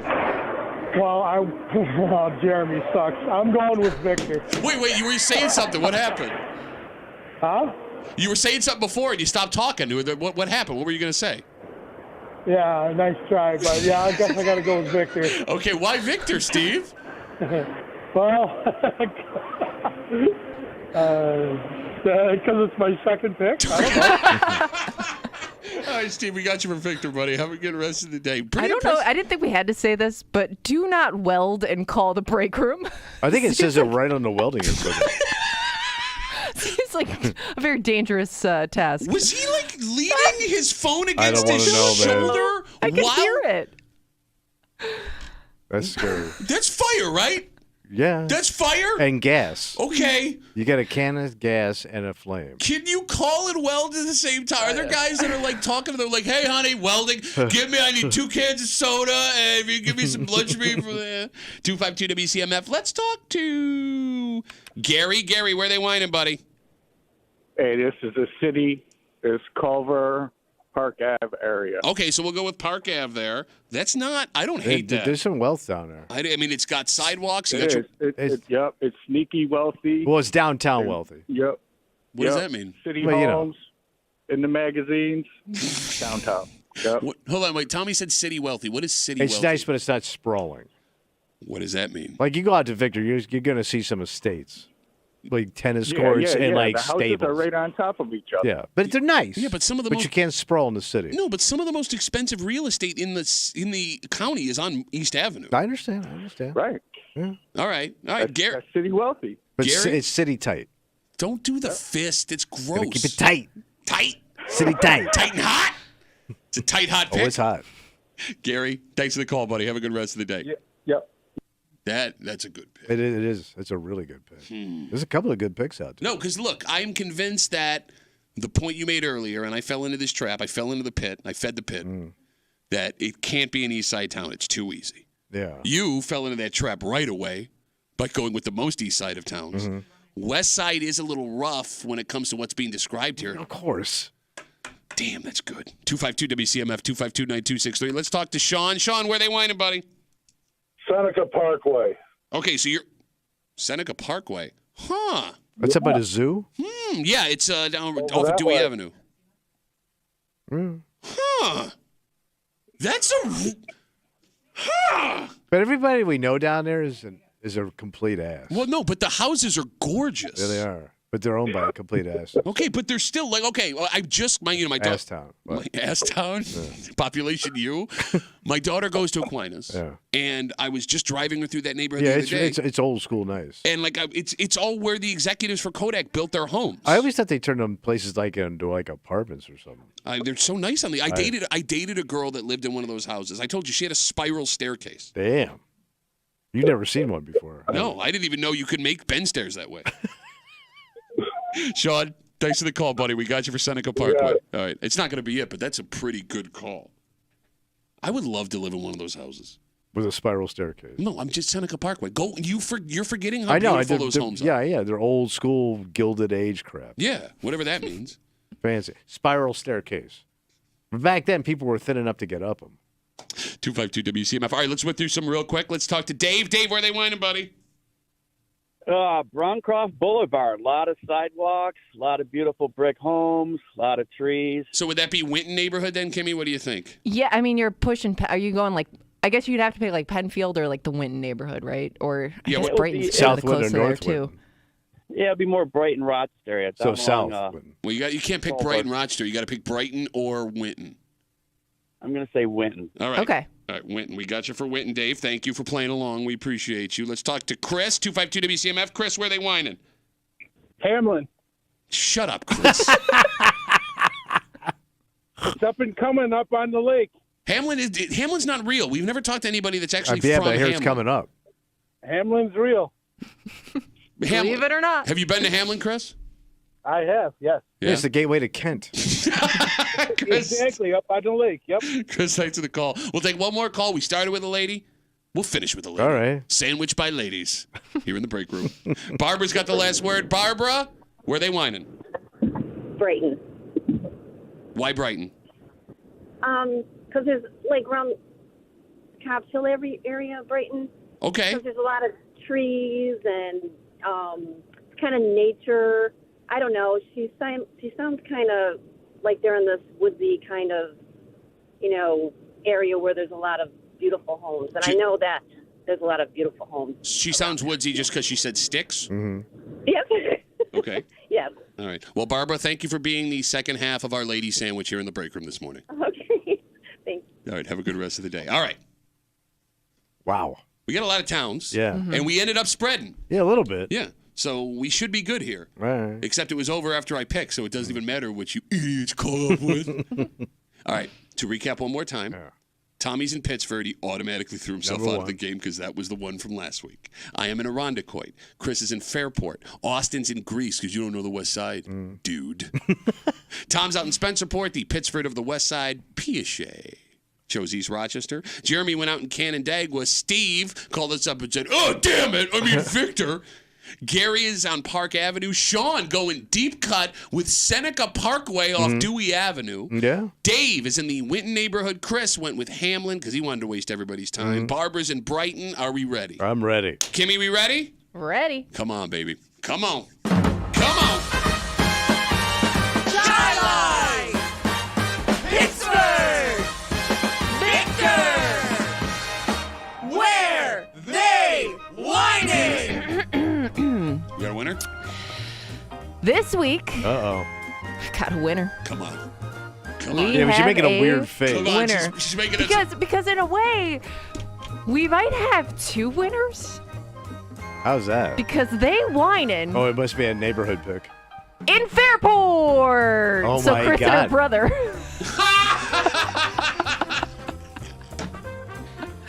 Fairport. Chris with her brother in the car with the assist. Wow.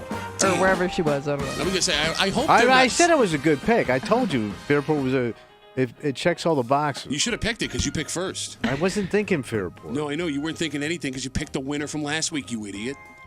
Oh, I know. Kimmy's going to do a double reverse here. Pick the winner again. 'cause Well, it's nobody pretty will close. pick You it. got to admit. Everything is pretty close. No, this Pittsburgh and Fairport. I mean, that's our sister city. Oh, is that what they call Yeah. it? Even Since though you're when? towns and villages? Yeah, our sister town. Yeah.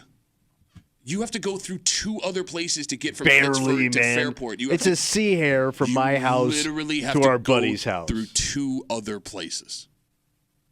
A stringy ass sea hair. Let's take a break. A wet, stringy ass For God's sakes, man. Piachet's listening. sea hair. Well, she ain't got none. The French are very well coiffed. I got some good news. Good news. The average American 50-year-old is now a millionaire. How? Well, that's just it. With what? That's not entirely accurate. Okay. And we'll get to it next to the break room on 96.5 WCMF.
A lot of men and women listening to this show are going to feel very bad about themselves. What happened? Because the fact is, this statistic is true. All right. But when you hear why this statistic is true, it might make you go from disappointed in yourself to angry at the world. Oh. You're hanging out in the break room, Rochester's Classic Rock 96.5. WCMF. The average 50-year-old American is now a millionaire. How if we're all busted and nobody's got no money? And when I say 50, I mean 50-something. If you are in your 50s, the average American 50-something is now a millionaire. So here's the catch. All right. There are a handful of millionaires in their 50s, or billionaires, excuse me, pulling up that average. The Only takes a few. The median net worth for Americans in their 50s right now is about $300,000. That's your home, everything you own. Everything you own, bank account, home, Cars. all your assets, all that stuff, $300,000, which, quick sidebar, lower than I thought. Okay. Because what's the average American home worth right now? Right. Well, yeah. But I guess if you're in your 50s, you may have bought your home when things were cheaper. No, but the value went up, though. But it's all based on is the it based current on the value. Yeah, it's based on the current okay. value of your All right. house. At least I think would so. think, Right? yeah. Okay, don't go, I would think, after I agree with you, you dumbass.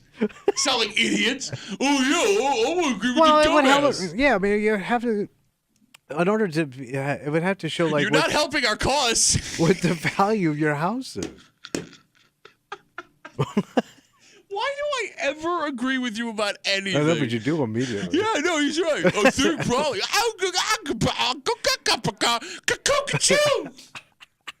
Idiot.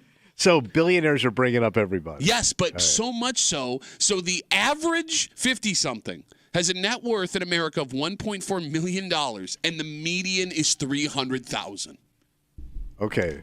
But those are two different numbers. Okay. So one's like the dead center. The median is the dead center. So dead center is $300,000.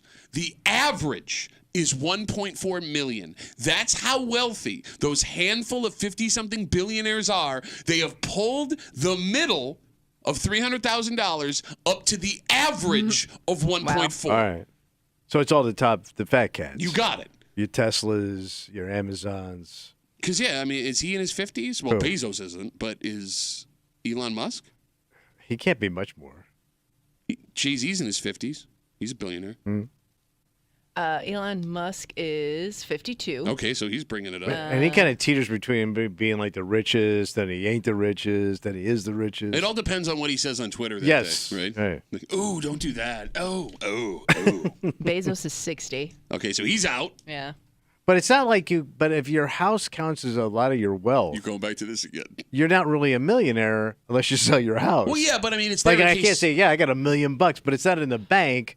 You sleep in But your you own million. it. Yeah. No, you sound like your father, right? There, yeah. I mean, having $1 million in the bank. I don't know how many Americans. That's got to be. That's got to be that. Remember that sea hair I was talking about? PHAC here. Yes. Yeah. Yeah. Yeah, it'd have to be super low if you take the house out.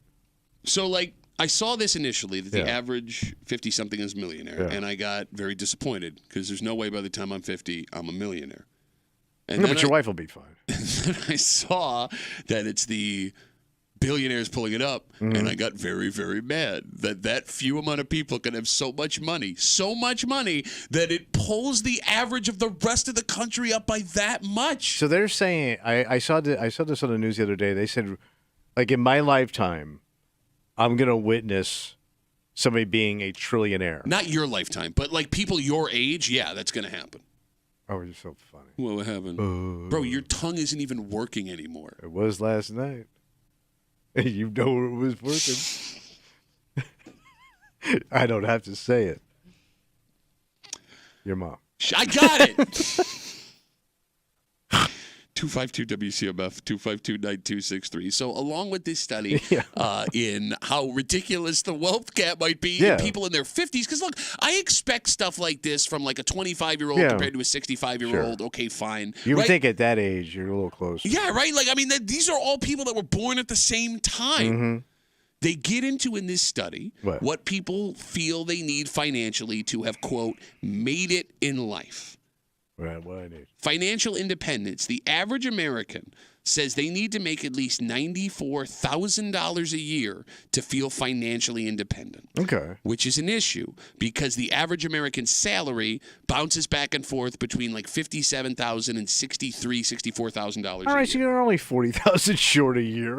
Yeah, I mean, like. Yeah. Now, by the way, this is not a number backed by rent or grocery costs or anything. It was just asking someone what they would need to feel financially independent. But it's also interesting that it feels like our expectations have shrunk.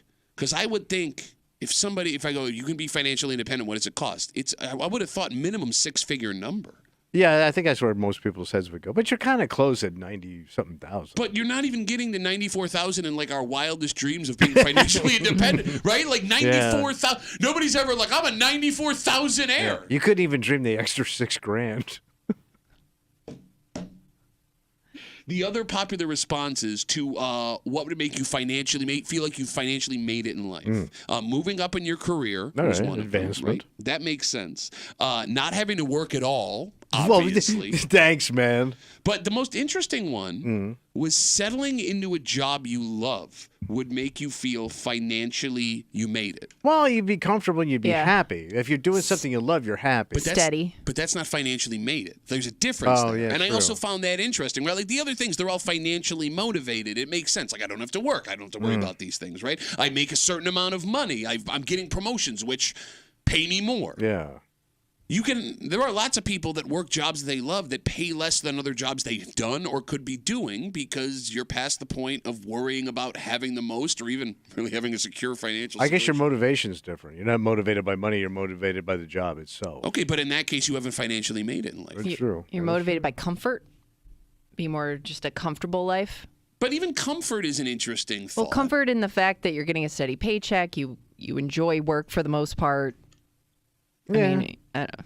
I guess it's just how you view it. I get what you're saying. I get it. But I guess in that statement, it reveals that comfort in one, you can never have comfort everywhere, at least the overwhelming majority of people. If you have comfort in the job that you do because you are in a job that you love, yet it doesn't pay another job that you wouldn't love that pays more, you're sacrificing financial comfort. Yeah. Right? And that sacrifices comfort amongst all other things, right? You can't have all the things that you want. You can't go all the places you want to go. You can't do all the things you want to do. Yeah, you're strapped. Right? But if you go find that job that pays you that money, right, you have comfort in all of those things, but you lose the comfort of your work But you're life. miserable. Yeah. And that could also affect the comfort of your family life. Yeah. But then again, the finances, if you are in a job that you love over a job that pays you better, could sacrifice the comfort of your family life because that could cause tension with bills, right? That could cause resentment from one spouse. Yes, every woman that ever married a musician understands this.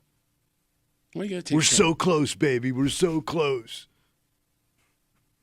You know those guys, man. Bro, we did stand-up comedy. They got 7 guitars in their car. We work in radio. Yeah, like, what are we talking about? We don't have windows. Yeah, true. I'm yellow on our live stream for some reason right now because we Stop have... drinking. We come back, we wrap it up, we tell you what we're doing tomorrow next in the break room on CMF.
going to be a wrap-a-roo. Howdy, old Hub Day wrap-a-roo. For a Wednesday break room CMF that makes tomorrow a Thursday. You know what that means? We going to bitch it out, buddy. That's right, buddy. We got a Bits Voice Theater coming at you on CMF, plus a whole bunch more, but we got to get out of the way. I'm already getting the look from Kimmy. Okay. For Kimmy? Yeah? Who made a post sound East Side, and it was East Side. It was. I wasn't trying to trick anybody. Okay, you try and trick us by not trying to trick us, and you know that. Well, one thing you would think is maybe pay attention to the past posts may help you in the future. I can remember last week. Right, I have to write it down. Well, you know what it is? He got disqualified. He stopped paying attention. That's exactly what happened. I'm out. I'm done with this game now. For Tommy Muley, who went from the greatest wedding wine player ever, has he won in the last 6 months? I don't know. No, I went over the summer. I don't think you have. Yeah. No, summer I was on fire. They don't think you Yeah, were. I think August was my month. Was August your month, was it? Yeah, you had a big August. Big time. My name's Pat Duffy. We'll see you in about more to the break.